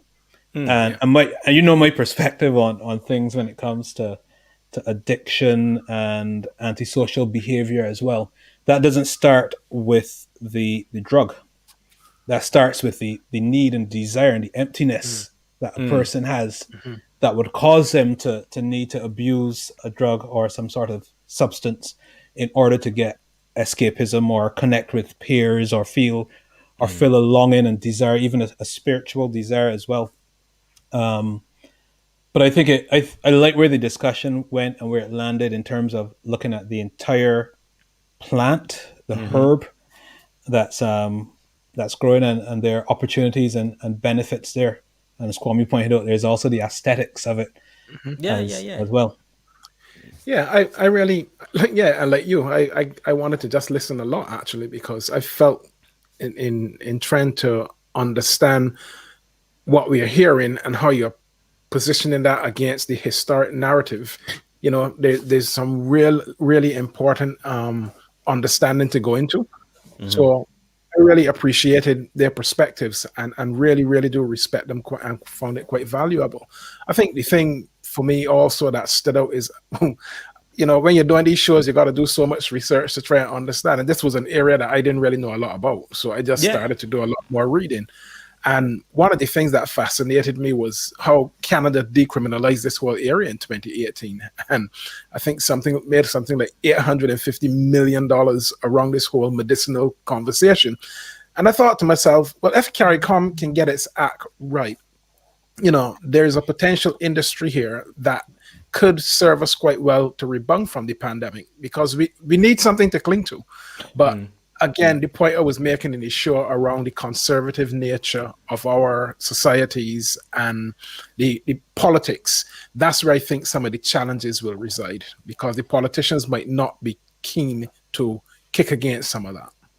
I agree regarding the conservative nature. I also think there's something in having the confidence to, I would use the phrase step out, but I don't want to say step out, but I would more say to step into what something that we understood for years.